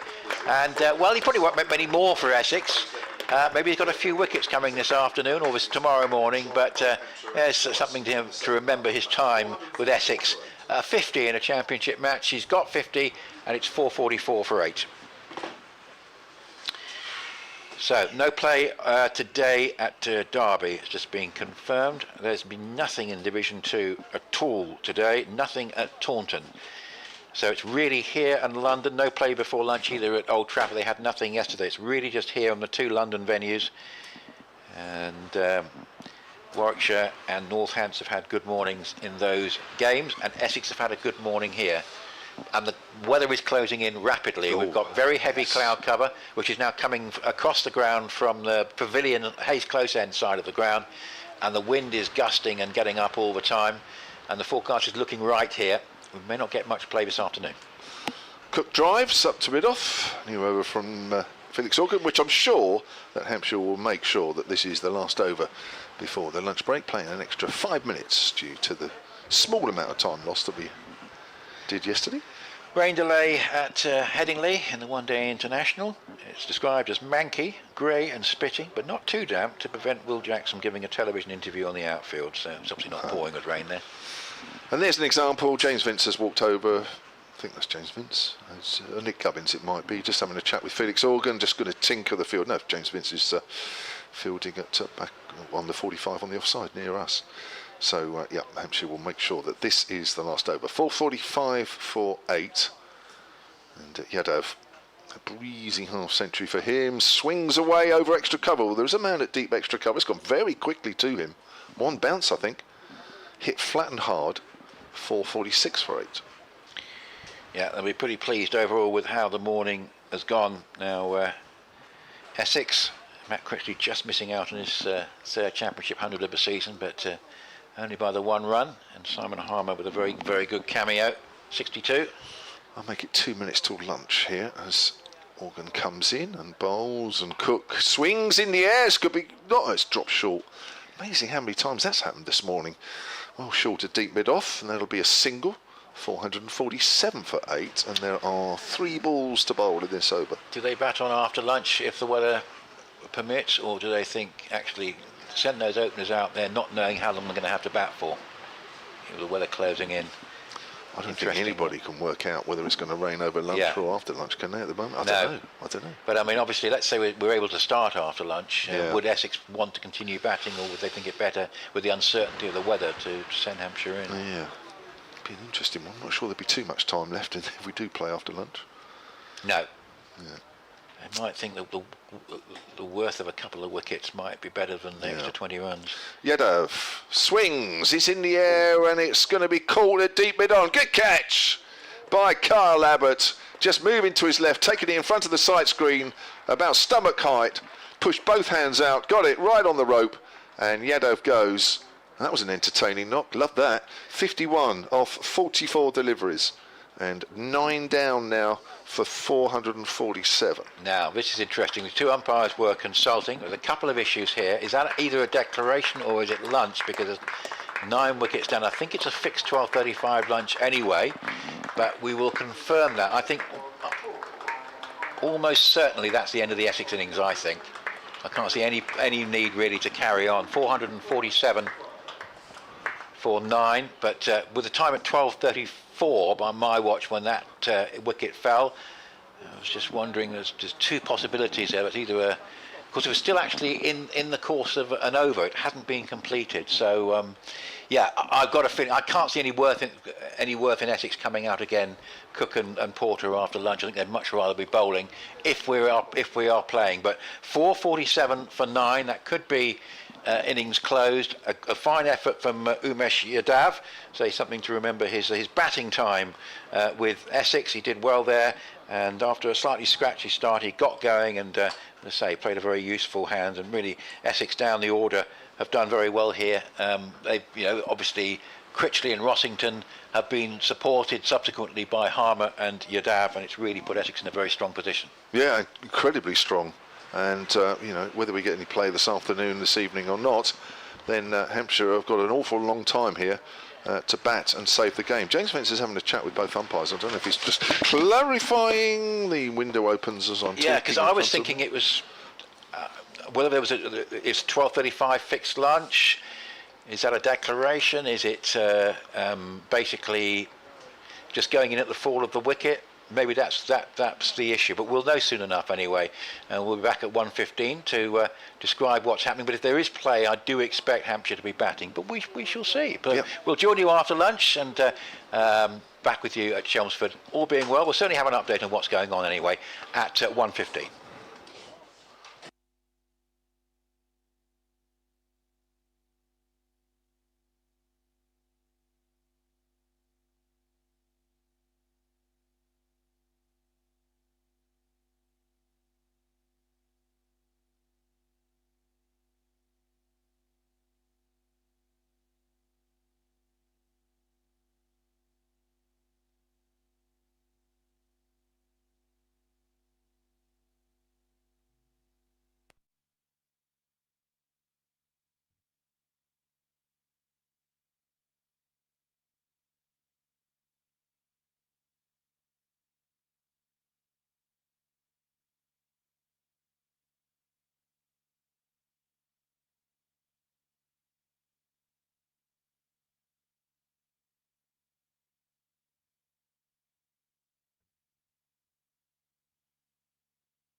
52, and Yumeshiada 51 in a very lively close of the first close of the morning session.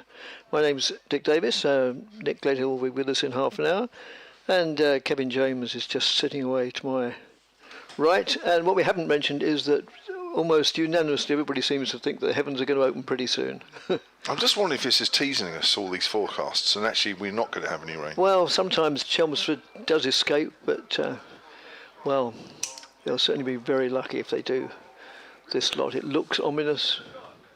All the websites forecasts for doom and gloom for most of the day, but we'll take advantage of what we got. So it's going to be, no, it's not going to be Sam Cook, it's going to be Jamie Porter opening from the river end. As I say, 298 to avoid the possibility of a follow-on. Toby Albert is going to be facing. He's there with Fletcher Middleton. 3 slips keeping Rossington company. And Jamie Porter, who was the only man not to bat at all, so this is his first appearance in the match. Short of a length, played defensively and confidently by Albert. Now tell me something, Dick, because in the few times that I've seen Jamie Porter bowl here, I don't think I can remember him ever bowling at this river end. I thought it was always at the Hayes Close end. Am I wrong? No, you're not wrong, but he does generally seem to favour the far end. Maybe with the, as he moves in now and bowls, and that's played out into the covers. They'll go through for 2, and they might even think about a third, but it would be ill-advised. Yes, they go through for 2. Maybe the strong wind, which is predominantly from the west, as prevailing winds usually are, maybe that has a say and help him move the ball away from the right-handed batsman. But then maybe Sam Cook would have wanted to do the same thing. No, but you are right. Yes, he just generally seems to bowl from the far end. As moves in now, bowls, that's outside the off stump. Did you? Oh, do all professional bowlers have a favoured end? Did you have a favoured end? What, here? Well, no. Well, no, at home ground. Yeah, because. Well, the old ground, of course, wasn't it? Yeah.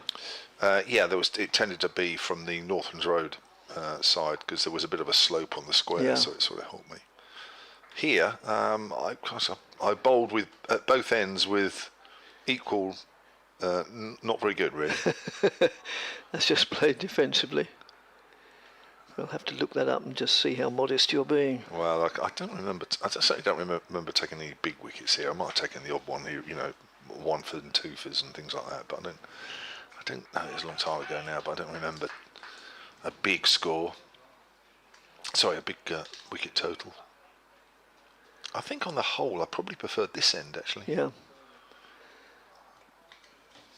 Although as Porter moves in and bowls, and that's just worked way backwards of square for 2 more.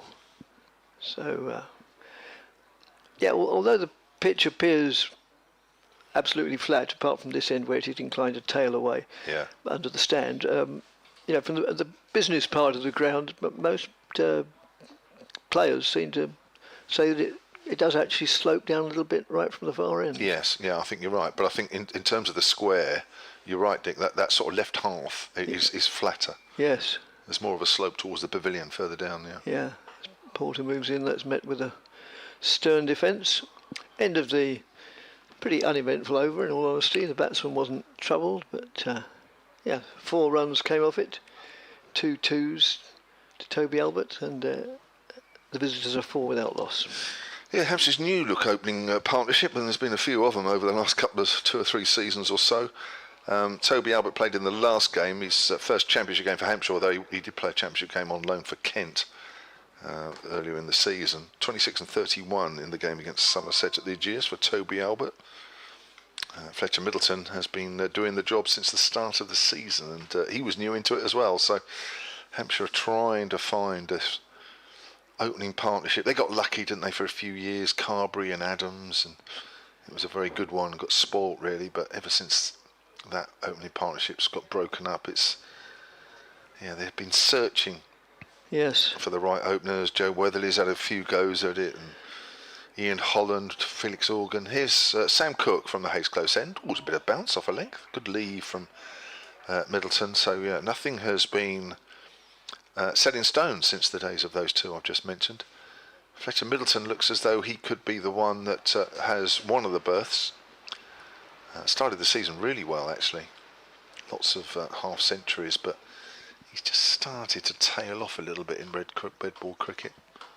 Could be, of course, his first season opening the batting has just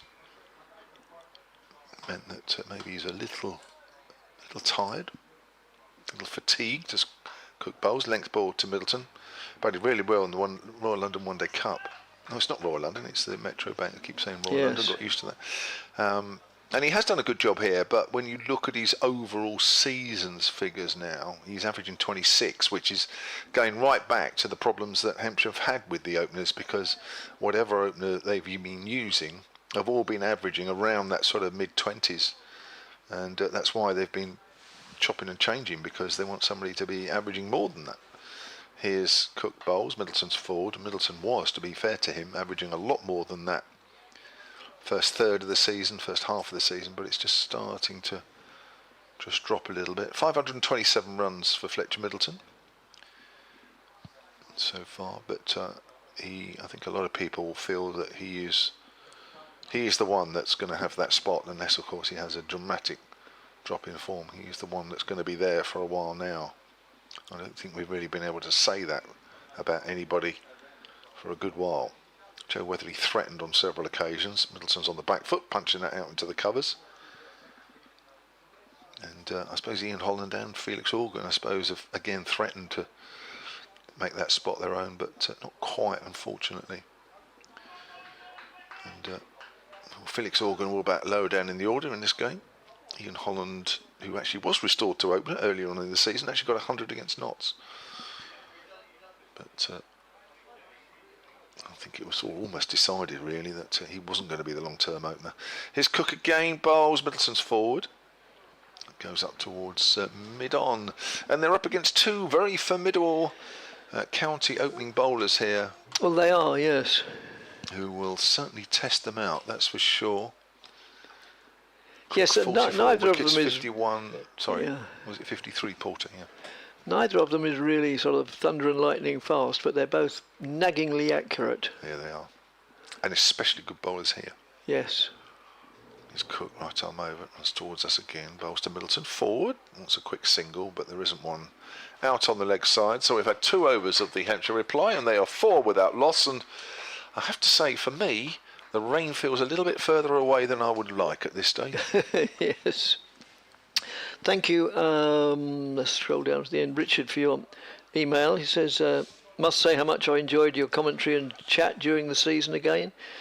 Being brought up in Essex, but having moved to Leicestershire many years ago, your coverage, including Tube live stream, is the only chance I get to see the county playing live, as paths haven't crossed recently between Leicestershire and Essex.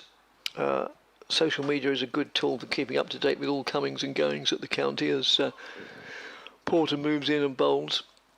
That's pushed out to wideish mid-on for a single. However, recently Essex and Leicestershire were in the same group for the One Day Cup, so I managed to see the game live. There was a bonus in that it was at one of the outgrounds. This being Kibworth Cricket Club, yes, I spent the day there watching that, one of my most enjoyable days of the season, to be honest. Although Essex lost, it was a thoroughly well organised day, and when you go to these outgrounds, you want to see it's just a good day's entertainment and a big crowd, because the local club put an awful lot into it. Porter moves out of his run-up just as he's about halfway up it. Good club, Kidworth?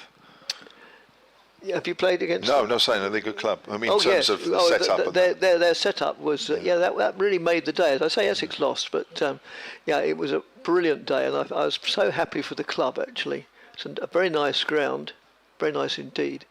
As always a play and a miss, beats the blade on the outside edge and goes through to the wicketkeeper. Middleton found sort of struggling a little bit there, and Yeah, everything about it was good, and as I say, I'm really so glad because, well, you know, listeners might not all know, but as soon as it's announced that a game is going to a club, then almost literally from that moment the club focus a lot of their attentions on that day, and they organised it brilliantly. And there's so much to organise as well, and that's edged down to third man for a single.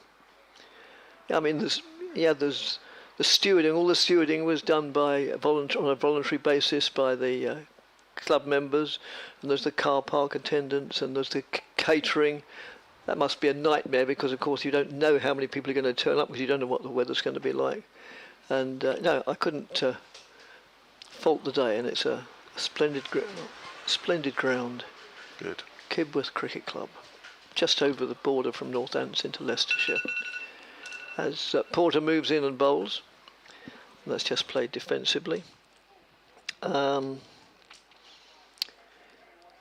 Richard continues, that reminds me of my younger days watching the county at Valentine's Park in Ilford. Don't you miss outgrounds, a different atmosphere? I do miss them very, very much, having played loads of club cricket myself, never any higher than a decent level of club cricket, never likely to, but yeah, they're probably the best years of my cricketing life, bar none. And yeah, I just love, that's just play defensively back to the bowler. Yeah, I like the atmosphere. They all have their individual characters and characteristics, and sadly Essex are one of the few counties now that don't play any version of the game at anywhere other than at Chelmsford, which is sad. And as often as not, it's the away, yes, it's the club grounds, the out grounds that I remember matches. As that's just worked away backward of square on the onside, and they go through for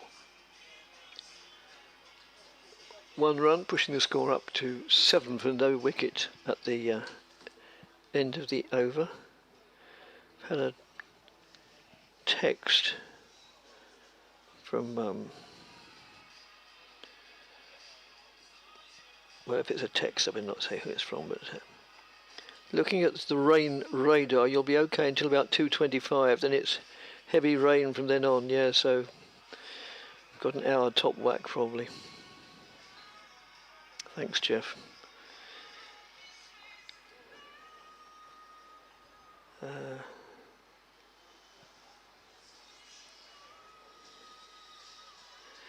So it's Cook from the far end, the Hayes close end, that's just played out square on the onside. So yes, thanks very much for your email, Richard. Yes, I certainly do miss outground cricket. It's an experience like no other, to my mind. But of course, we know to a large extent why it's been knocked on the head. It's the great god finance, of course, as most things in life are. As Sam Cook moves in bowls, and that's just played defensively by Albert.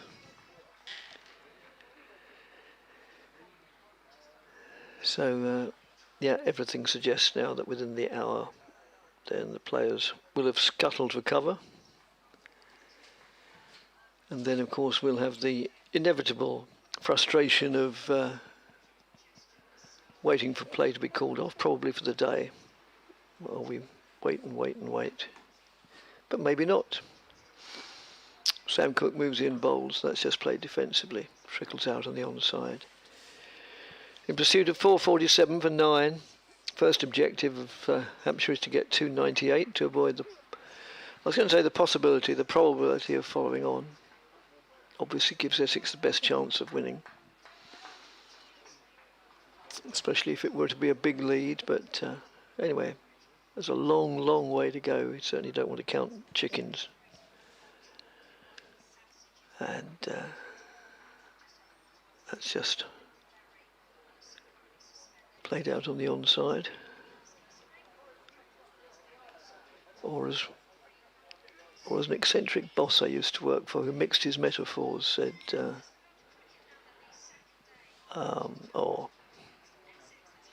mustn't cross your bridges before they hatch, I think he said. Well, we're actually playing Lou. There's big rain predicted around about now, actually, but it looks like it's taking its time to... As Sam Cook moves in and bowls.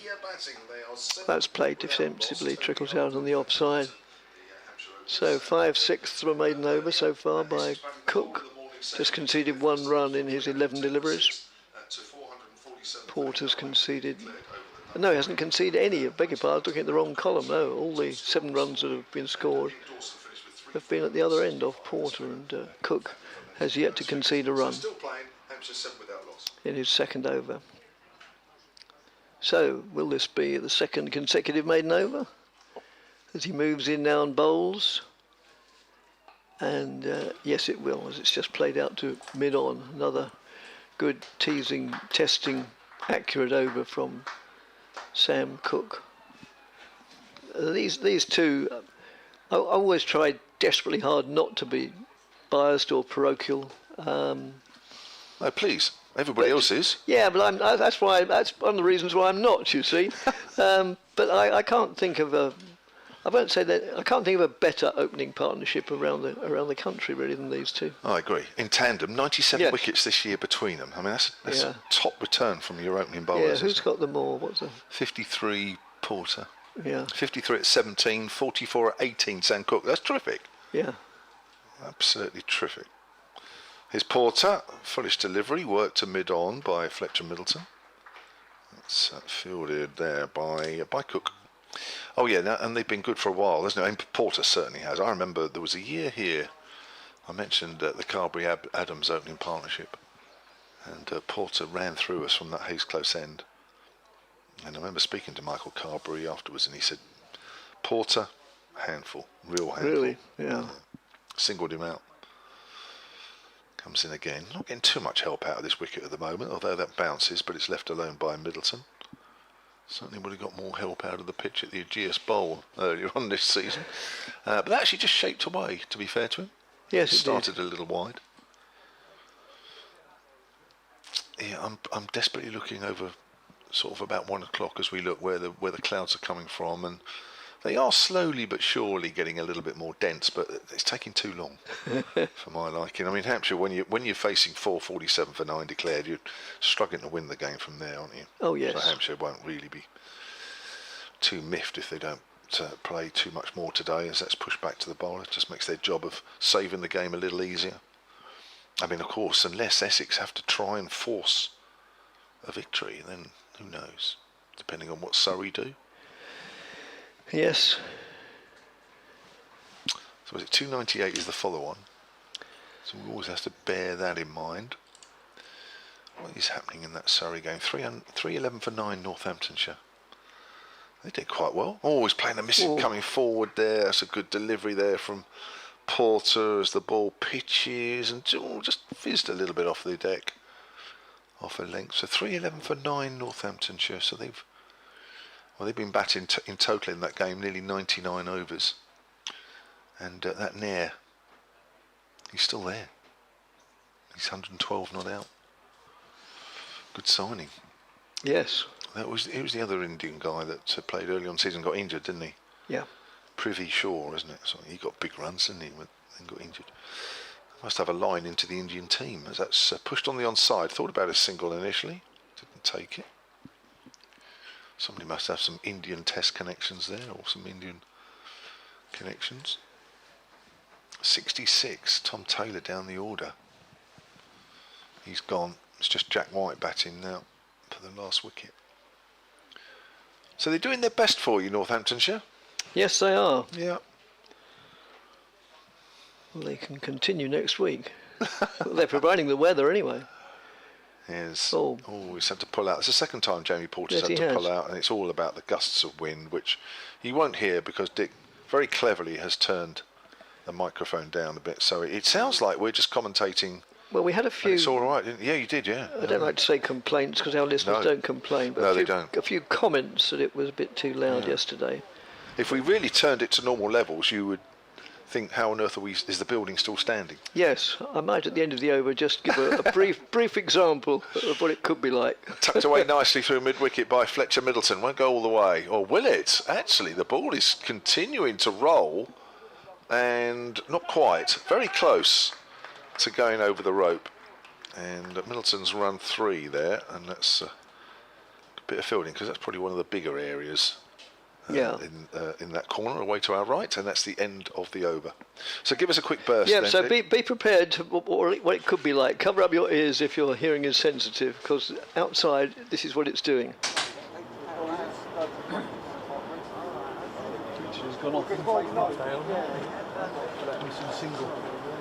Right, that's quite enough of that.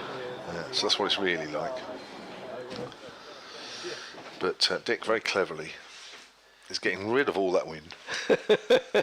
I wish.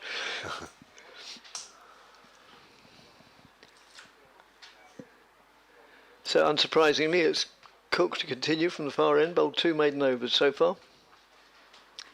And he'll be bowling to Fletcher Middleton.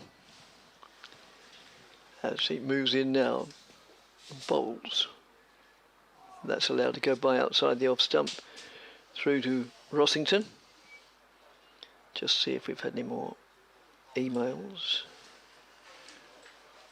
It's the sort of weather when we may well do, because people would probably rather be watching and listening at home than braving the elements too much. Michael emails again.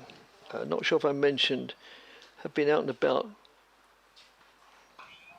That's worked well on the onside, but no addition to the score. Verbatim, he says, but Kev kindly helped out with Hornsey and its environs. Well, yes, Kevin James did play for Hornsey.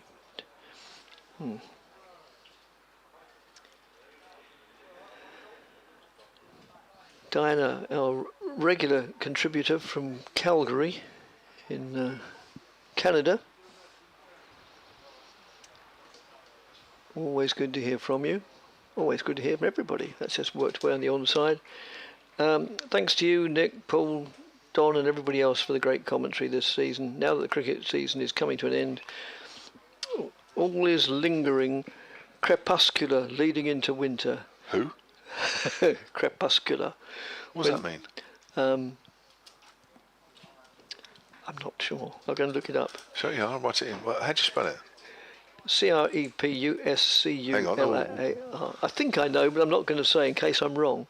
Right. That's outside the off stump. C? R-E-P. Yeah. U-S-C. U-S-C. U-L-A-R. U-L-A-R. A-R. Diana is a very learned woman and teaches at university, so I'm not going to... I wouldn't dare have a hazard of guessing which, in case it's wrong. She says then we can listen to South Africa, Australia and New Zealand in the winter. Thanks, Diana. That's worked well on the onside. A few years ago, we met Diana when she came over to this country, and she made a point of finding us. Got a feeling it was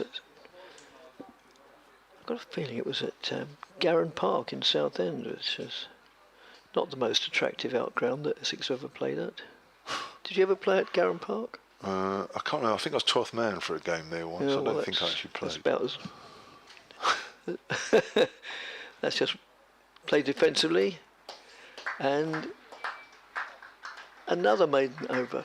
3 overs, 3 maidens, 0 for 0. Darren emails us. Don't hear from him often enough, but enjoying the commentary. Glad the wind has abated. Tell me, did you ever find a cash machine that dispensed £5 notes? Oh, good grief. Presumably at some stage I was lamenting the fact that whenever you go to a cash machine, then it's all 10s or 20s. Did I ever? Yes, I'm sure I must have done, but I don't know, in this cashless world, I haven't been to a cash machine for months. Have you not? No. Ooh. I've probably even forgotten my PIN. Oh dear. Well, tell us all and we'll help you remind it. I think it's 1, 2, 3, 4. Oh, right. Factory setting. Now, the umpires have had a chat, and Harmer, I would say, would want to get in the action pretty quick, but I'm just wondering if he's had to get in the action, because I detect, while we're trying to work out your PIN number, that the light has dimmed. Yes. Literally quite quickly. And I'm looking over to where the weather is coming from, and it's looking more hopeful from a Hampshire point of view, if you know what I mean. And now crepuscular. It's used to sort of like resembling twilight, or sort of a faint crepuscular light. So it's obviously meaning dawn, or dusk or whatever, twilight. Here's Harmer, and Albert turns that away behind square on the leg side. Now I'm not sure how many times Toby Albert has faced Simon Harmer, but there's a leg slip there and there's a short leg, and I've seen many a player, especially Hampshire player, ease the ball into one of those two hands, and I just hope Toby Albert doesn't do the same. We'll find out as Harmer comes in again and bowls. Albert's playing that from fairly straight on, square on. So yeah, crepuscular. Yes, we had another communication about crepuscular, which I'll tell you at the end of the over, since it's only a slow bowler bowling. This is definitely a word, isn't it? I'm going to remember. Fly. See, Dawn is inside it, to the pad. They're shouting for a caught at short leg. Not out, says the umpire. Well, I did say that it's a very real way of getting out there. Fortunately for Toby Albert, didn't get an inside edge onto the pad. I'm sure you've seen him do it to many a player. I only see it when Hampshire are here. As forward is Albert. So you got another meaning for crepuscular, or another shape? Well, no, it's not another meaning. No, it's the origins, the derivation, which come back to the end. I've got a question here. It says, this is on Google. Other search engines available, of course. I didn't mean to say Google. It's gone for the reverse sweep there, and it's gone to first slip. Are some humans crepuscular? What on earth is that all about? Now, here's another word. Although humans are primarily diurnal, what during the day, that? I think. All right. Their activities in recreation areas can also be crepuscular. Oh, I guess that in the evening, twilight. Yeah. Yeah. It's turned around on the leg side. Diurnal's the opposite of nocturnal. Oh. This is getting a bit heavy for me, if I'm really honest. At the end of the over from Simon Harmer, it's 10 without loss, Hampshire. Could be worse. Paul Newton could be here. he really is the academic.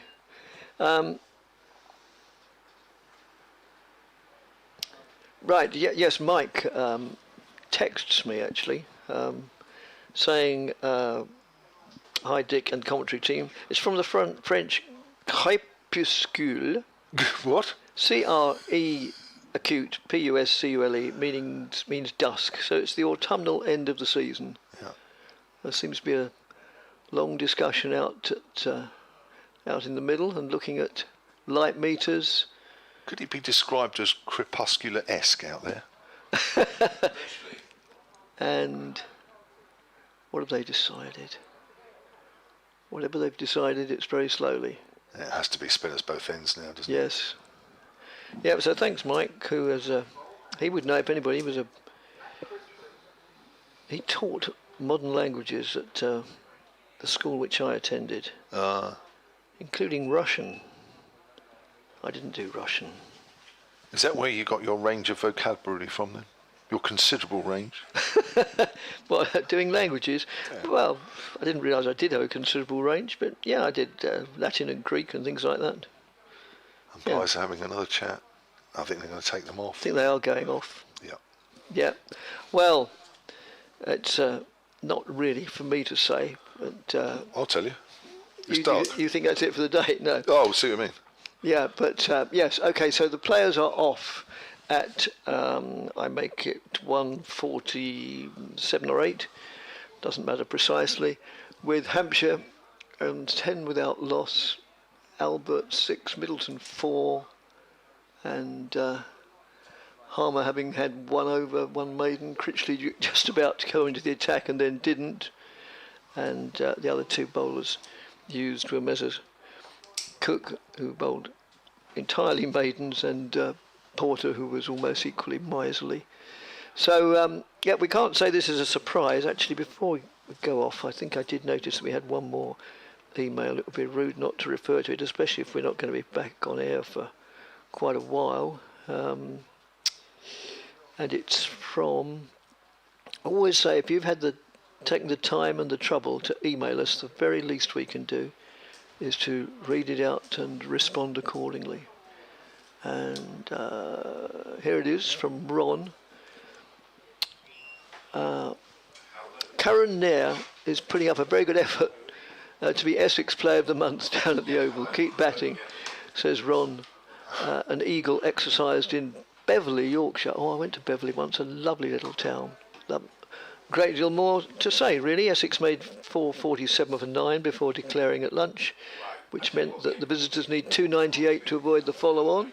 And in pursuit of that, they are 10 without loss. Anything to add, Kevin? Well, I was just going to say, don't you have your own Essex Players of the Month? Because Kyle Abbott was your Player of the Month about 3 years ago. You're now nominating Karen Nair. I mean, no, we don't use need your to. own players. We don't need to. We leave it to others. Thanks very much for listening. And yeah, it may, whenever we're back on air, as we always say, you can be assured that we'll be describing every ball. Thanks a lot.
Jesus!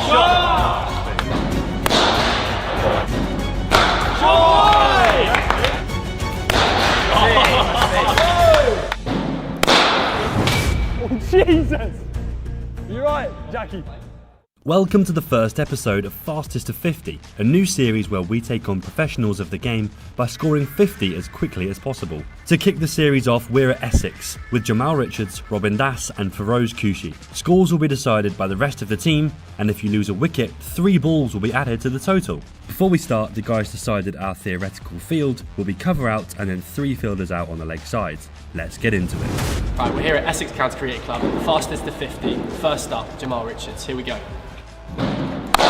Shot. Four. Okay, one bounce 4. Jamal! He's nailed that. It's a great shot. Dot ball, mid wicket in the ring. We'll settle on 2 for that. 2 runs on the ball. 1. Or out? That's not 4. Out. You haven't moved. 1 or out. There's long one. Great shot. One bounce in front of the one. It's a great shot for one. It's a great shot for one. Shot, but that's gone straight to us. It's been off though, isn't it? And we've left it. 1. Dot ball. Out. No, I think because he's got covers out. Deep cover. It's gone over extra as 1. 1. Generous. 2. Generous. Push 2 there. Push 2, Jamal. Generous. 2 on the ball. Shot!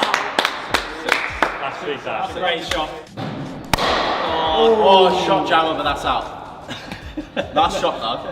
Out. Just give him 1. Haven't quite got all of that. Generous. It's a great shot for 1.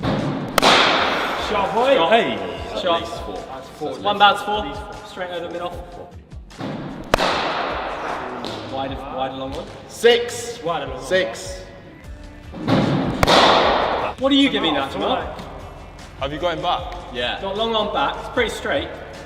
I'll say it could bounce before. It could be 1. Could be 1. One to his left hand.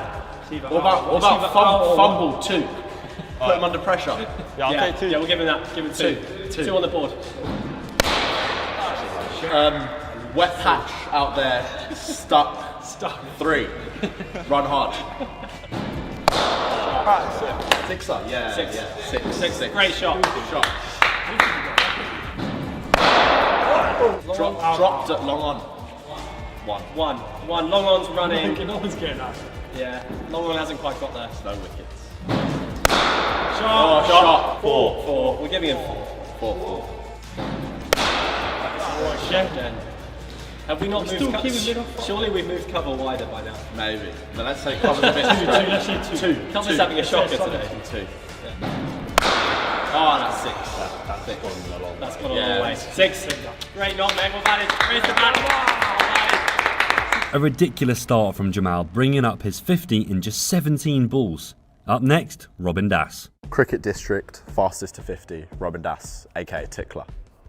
Yes, double. 1. Dot. The wicket's in. 4. 1 bounce 4. Great shot. Shot. But there's a damp patch out there, I'm afraid, so that's 3. Yeah. Only 3. long pockets at Chelmsford. Wickets. 6. I think that's. We said 6 at Chelmsford, right? Yeah. 6. It's a great shot. 6. Yeah. No!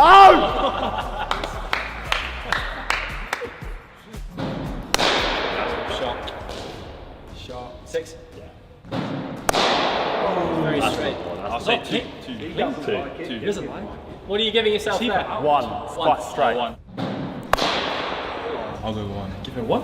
Yeah. Go 1. 1's quite big at Chelmsford Square. We can maybe run 2. Nah, not fast enough.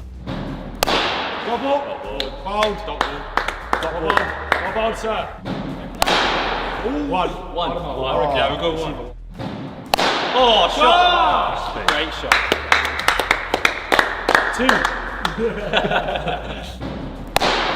Shot. Yeah, straight over mid off. 1 bounce 4. Great shot. Flat. That's either 6 or out. Yeah, I don't think so. That's too far to 6. Or just drop one bounce. Let's do one. One. I think it's just on the bounce. 7 or 3. I think I split. Yeah, I split the fielders. Split the fielders. Give me 4 for that. Good 4. Nice shot. That's good. It's got 9. 1. 1. Shot. That's definitely. Great shot. Shot, mate. 1 or 2? That's good. Superman dive. 1. Yeah. 1. Just dropped over. 1. Okay. Oh, shot. 6. 6. That's it. Well batted. Great knock. Another great innings from Robin with an 18-ball half-century, just one more ball than Jamal. Next to the crease, it's Feroz. Any village cricketers watching this, see it's absolutely fine to rock up to nets in full whites. 2. Not got it. Never been 2. Not got it. Give me 2. 2. Wet patch. Long in the pockets at Chelsea. Definitely 4. Yeah, 4. Yeah. That's a serious start. 6. That's massive. That's gone like to bloody Spain. Whoa! First bottle of wine. Out. Never been. Snicked off. A little snick on that. Yeah, that is out. I think that's our first wicket of the day. First wicket of the day. What? Out. Yeah. Oh, shot. Has that landed in the damp patch? That's my only question. I think that's 4, isn't it? We'll Great give shot. you 4. We'll give you 4. That's massive as well. That is big. I don't reckon that's 6 though in the pockets at Chelsea. No, not 6. That's got to be 6, surely. 2. That has to be 6. It's bigger than the last one. Another one as well. It's another one. Definitely 6. This is Chelsea. This is all going out of the park. Jesus. You're right. Mid off in play. Out. Never been out. Caught mid off. I think mid-off's just... He's either dropped it. He's got out of the way. Nah, never been. So it's either 1 or it's out. We'll give him 1. It's come pretty hard in mid-off. 1. He's dropped it. Oh, that's not got the legs on it. It's gone over mid-off. 2. 2. That's got to be out. That is out. I can't be out. Caught extra cover. That's going so over extra. Nah, that's not got any legs on it. How tall is extra cover? You got like 3 step ladders or something. It'll be tight. That's all right. That's 2. Yeah, we've got 2. Not landed to cover, so 1 or 2. Yeah, we've got 2. Or nailed for 1. Good shot for 1. I think that's probably gone to the right hand. Yeah. Give him 2 for that. Okay, Yeah, we've got 2. 4 are the best. 4 straight. Yeah. 6. Shot. Great shot. Strong finish. Some impressive striking from Feroz, but with 2 wickets, his total jumps up to 23 balls. Now it's over to us to try and beat the pro score. Right then, here we go. Fastest to 50, my first attempt. Those boys are seriously impressive. Massive thanks to Essex for sorting out today. Let's see how quickly I can get it, if I can get there at all. Oh, that's 1. Very straight. Yeah. Oh no. Quite a nice nut. Oh, quick two. Shot. 1, edge of the ring. Oh. Nice. See that? Missing. We get right in the gap there. Stretcher, call the stretcher. Shot. Nice. Shot. 4. Ah, oh, nice. Run hard. Run hard. 2. Yeah, 2. Oh, again? Yeah, 2 again. Shot. Shot For 1. Oh, shot. 1 again. 1 down the ground. Hit harder. It's about 30 mile an hour quicker than I'm used to. Shot. There we go. Yeah, 4-1. Split the gap. Yeah. Split the gap. Just tickled away. It's a nice gap. I've got him twice. Shot! That's 6. Has he been hiding this? Has he come down now? He's unleashing the animal. Four over extra. Oh, that's two Zeke. Yeah, I got 2. Sharp. Four over Straight enough, isn't it? Or 1 deep cover. Yeah, 1. Yeah, I'm giving him that. Yeah, I'll take 6. Yeah, we'll give it 6. 6. Oh, nice. Yeah, shot. Pretty nice shot. Can't give him 4 for that, just for the quality of the shot. I'll run 1 to deep extra. No, I'm giving you 4, just for the quality of the stroke. Ah, what a shot. That's got to be 4. Shot for 1. Shot for 1. Oh, lucky 1. Oh, yeah, I'll take it. 4 of the best. Well batted Toby, 53 runs in 22 balls with his 1 wicket penalty takes his final score to 25 balls. Right, time for Jack to have a go. He needs to get his 50 in 16 balls to win. Come on. Good swing, good swing. Big swing, no ding. Oh, nice. 6. Straight up 2. Straight up 2. 2. Oh, got you! Quite early. I'll give him another 2. Wait a fraction longer, Jack. Give you 2 for that, Jack. All good, all good. Done it again. I'll give him 1. 1 square up. 1. Shot. Great shot, Jack. 6. Oh, that's even better. 1. 1. Oh no. 1. No, sorry. No, out. He's out. He's gone. Stop being soft. That's out. You're gone. Yeah. 4. Great 4. Take him. You take him. 1. Easy. 1. 6. Not quite got that. He's hit all of it. 2? 3. 3. Did you get all of that? Have you got a man at cow? I think, yeah, in between cow and deep. 2. Probably 2. Yeah, good pick up that. Let's pick up that, Jack. There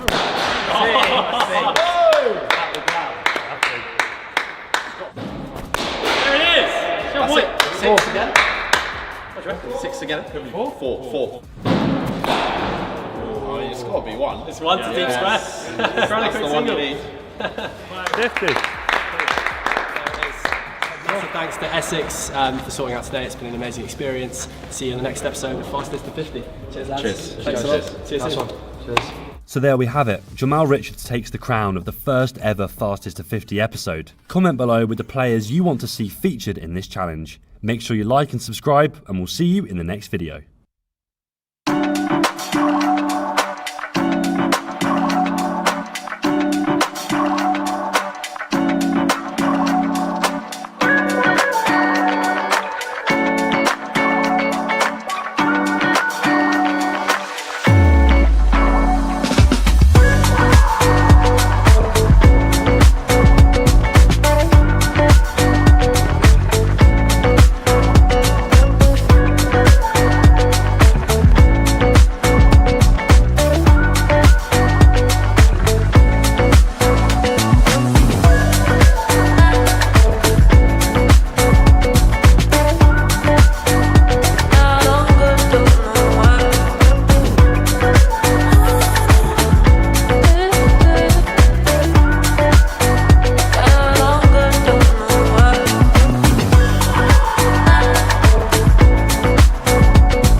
It's a flick down to fine leg by Fletcher Middleton. That is not going to be picked up. It went quite quickly.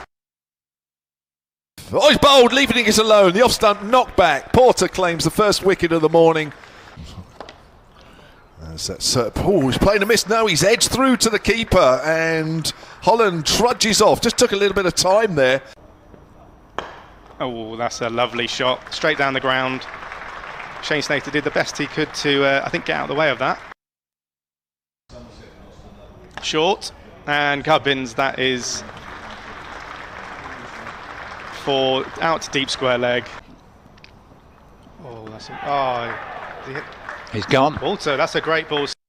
Here is Cooking and bowls. Oh, and that's the better, and that's the fourth wicket down. A brilliant catch, low down by Simon Harmer at second slip.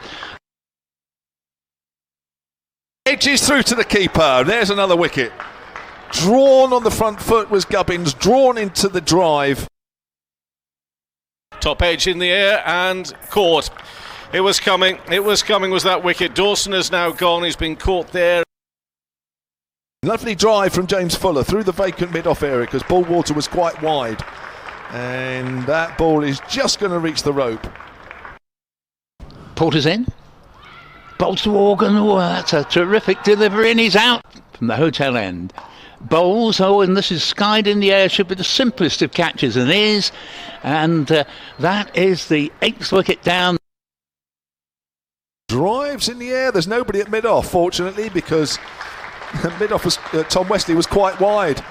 From the pavilion end, bowls to Turner. Turner edges through first slip, and that's another wicket. And that is just about carried through. Cook is in. Bowls, and this is a straight delivery. It's been hit handsomely down the ground by Kyle Abbott for 4. As Harmer comes in down the wicket and hammers that away. Has he got enough on it? It's caught at deep mid-on. And that is the end of the Hampshire innings. They are 120 all out.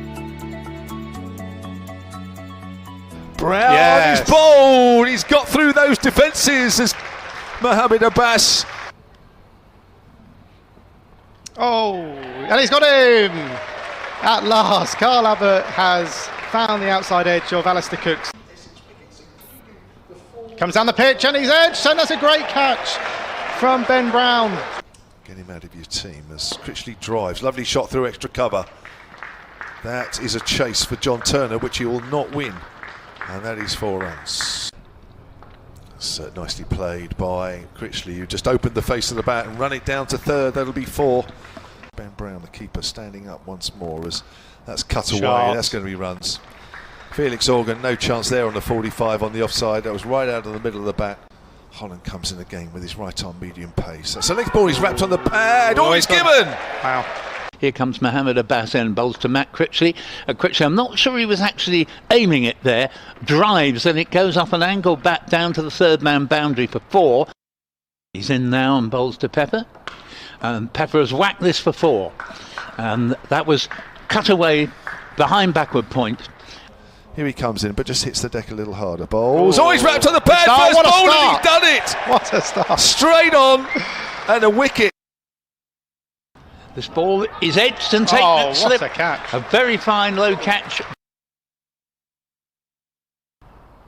Rossington all of a sudden and with no warning has hit this ball down the ground for 6. Washington's gone on the back foot and cracked that through the covers for 4. That's a good shot. Listening to us, the crowd down now to about single figures as I look round, and there is the last ball, and it's in terms of what happened from it, nothing much. It's played to mid-wicket.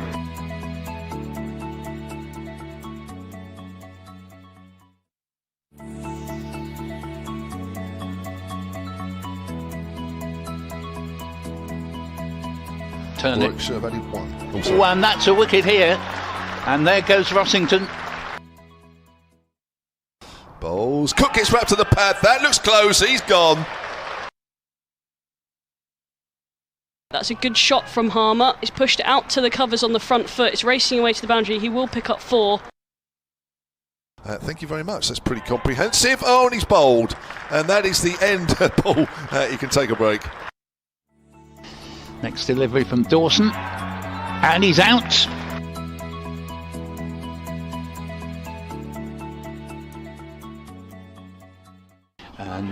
That ball has got through and runs down to the boundary. Sunny at the moment. Porter is in. Bowls to Holland. Oh, that's got to be close. He's out. LBW. Cook in, runs away from us and bowls to Middleton. Middleton gets wrapped on the pad. He's well forward. There, he's given. Certainly, he's round the wicket to Gubbins. Gubbins edges. Oh, now did that carry to second slip? Maybe not. It's gone through the slip cordon for 4. Walters up from the hotel end. Bowls, and this ball's been hit up in the air. Is he going to be caught at long leg? He is. Porter comes in and bowls, and Brown edges. Oh, and he's caught in the gully. Just got turned around there, and there's another wicket that has gone. Bowls to Gubbins and turned this one off the pads, and that ball is going through to the mid-wicket boundary. That scooted along the floor from Harmer. It was a quicker delivery. It's beaten everything, I think. It will go down as byes. Oh no, runs.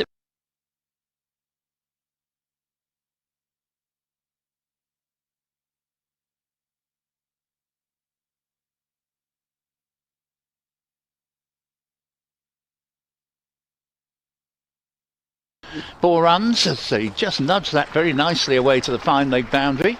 Harmer in again, bowls to Gubbins. Forces this one away into the onside, chase round the boundary here, and tremendous attempt to stop it, but it's gone for 4 more. Bowls, and that ball not convincingly from Fuller. It's not really what he was aiming for, but he's got 4 runs down to third man. Last ball before tea. Bowls to Gubbins. Stretches forward and beaten by that one. Rossington whips the bails off. Batsman hadn't left base.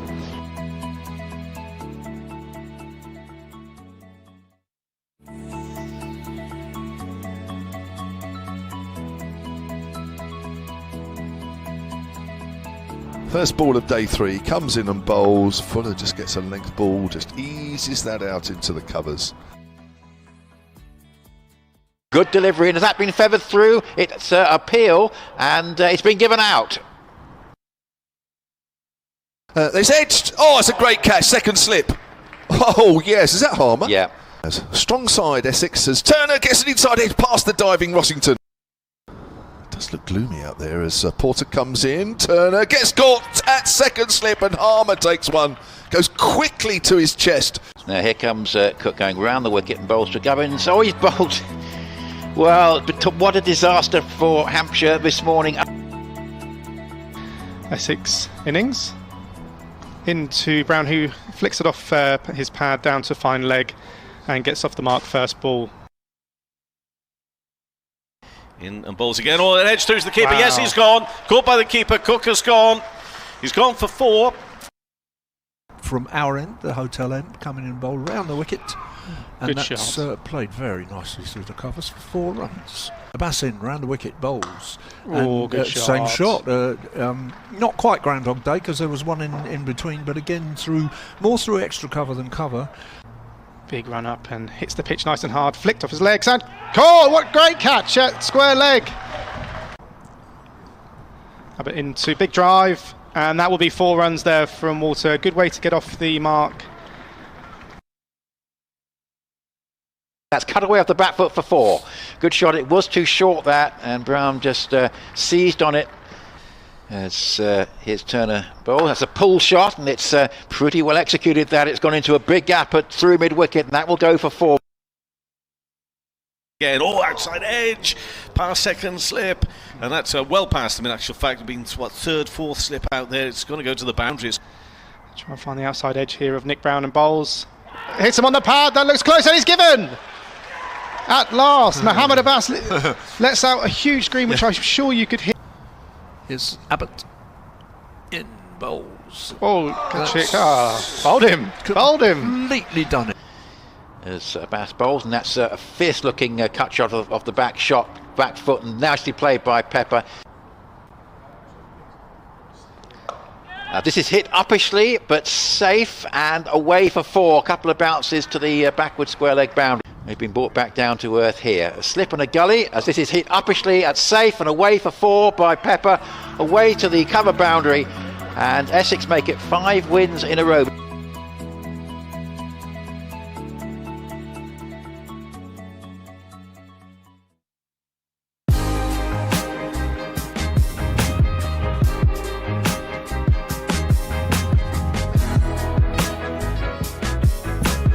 when things don't go well, you get your biggest learnings there as well. You know, you can rely on your teammates because you're used to them, you've grown up with them as well, and that there can be some of your biggest learnings too. And I think we've been pretty good with the senior guys at Essex, helping the younger guys as well. And then you want the younger guys seeing that, and when they get to a senior level, you know, doing the same as well and helping the younger guys as they come through. But I think you owe it to yourself and the rest of the team and the professionals that every session you come in, you train smartly, train with a focus and train to get better. Ultimately, we're here to win games of cricket and win trophies. That's what we all want to do. But you get that by every individual trying to get better every single day.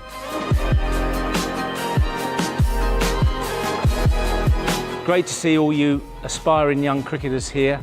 You've all got talent, you've all got aspirations, you all want to do well. It's about using that talent. As Anthony said, when you practice, you want to practice to improve. And your goal always should be to come out of practice a little better than when you went in. So practice your good habits in here, because that's where you improve, okay? And above all, enjoy yourselves.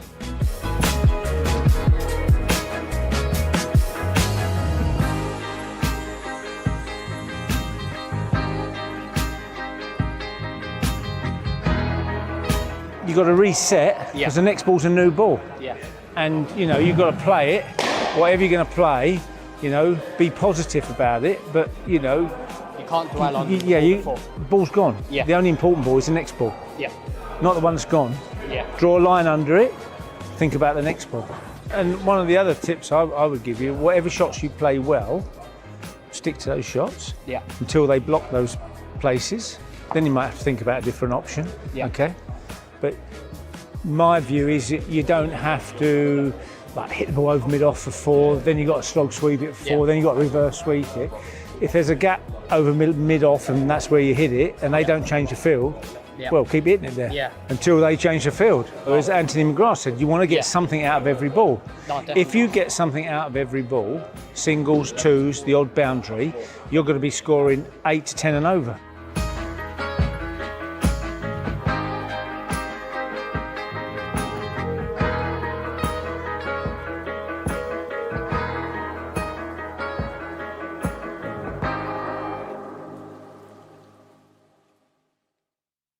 It is a day unique in the world cricketing calendar, a day of tension and drama mixed with the chaos and the noise of the Hollies stand.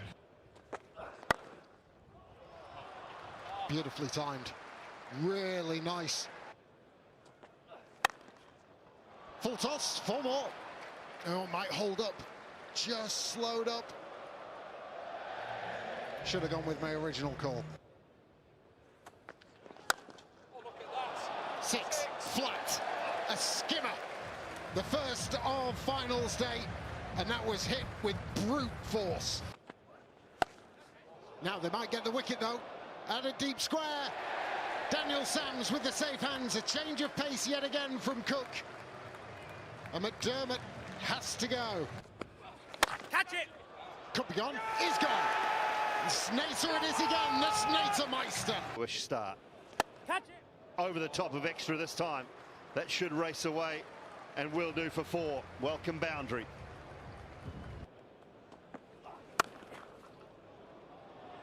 That sounded good off the bat, and I think fielder out there was just slightly thrown. Catch it.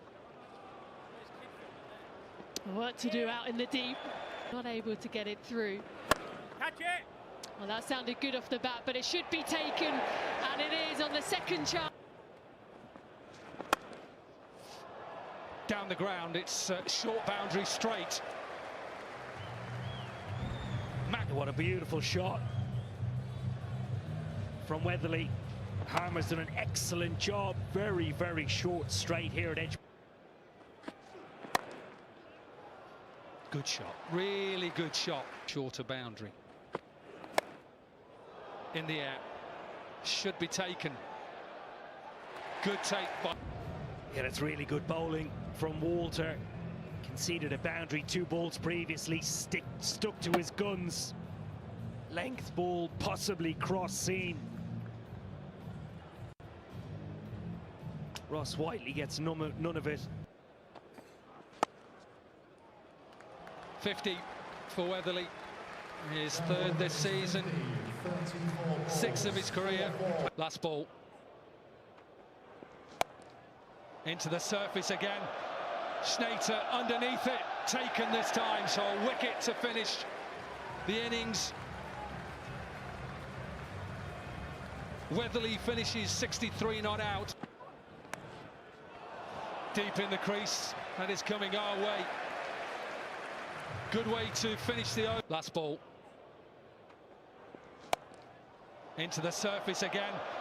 Schnater underneath it, taken this time, so a wicket to finish the innings. Weatherly finishes 63 not out. So 171, the target for the Essex Eagles.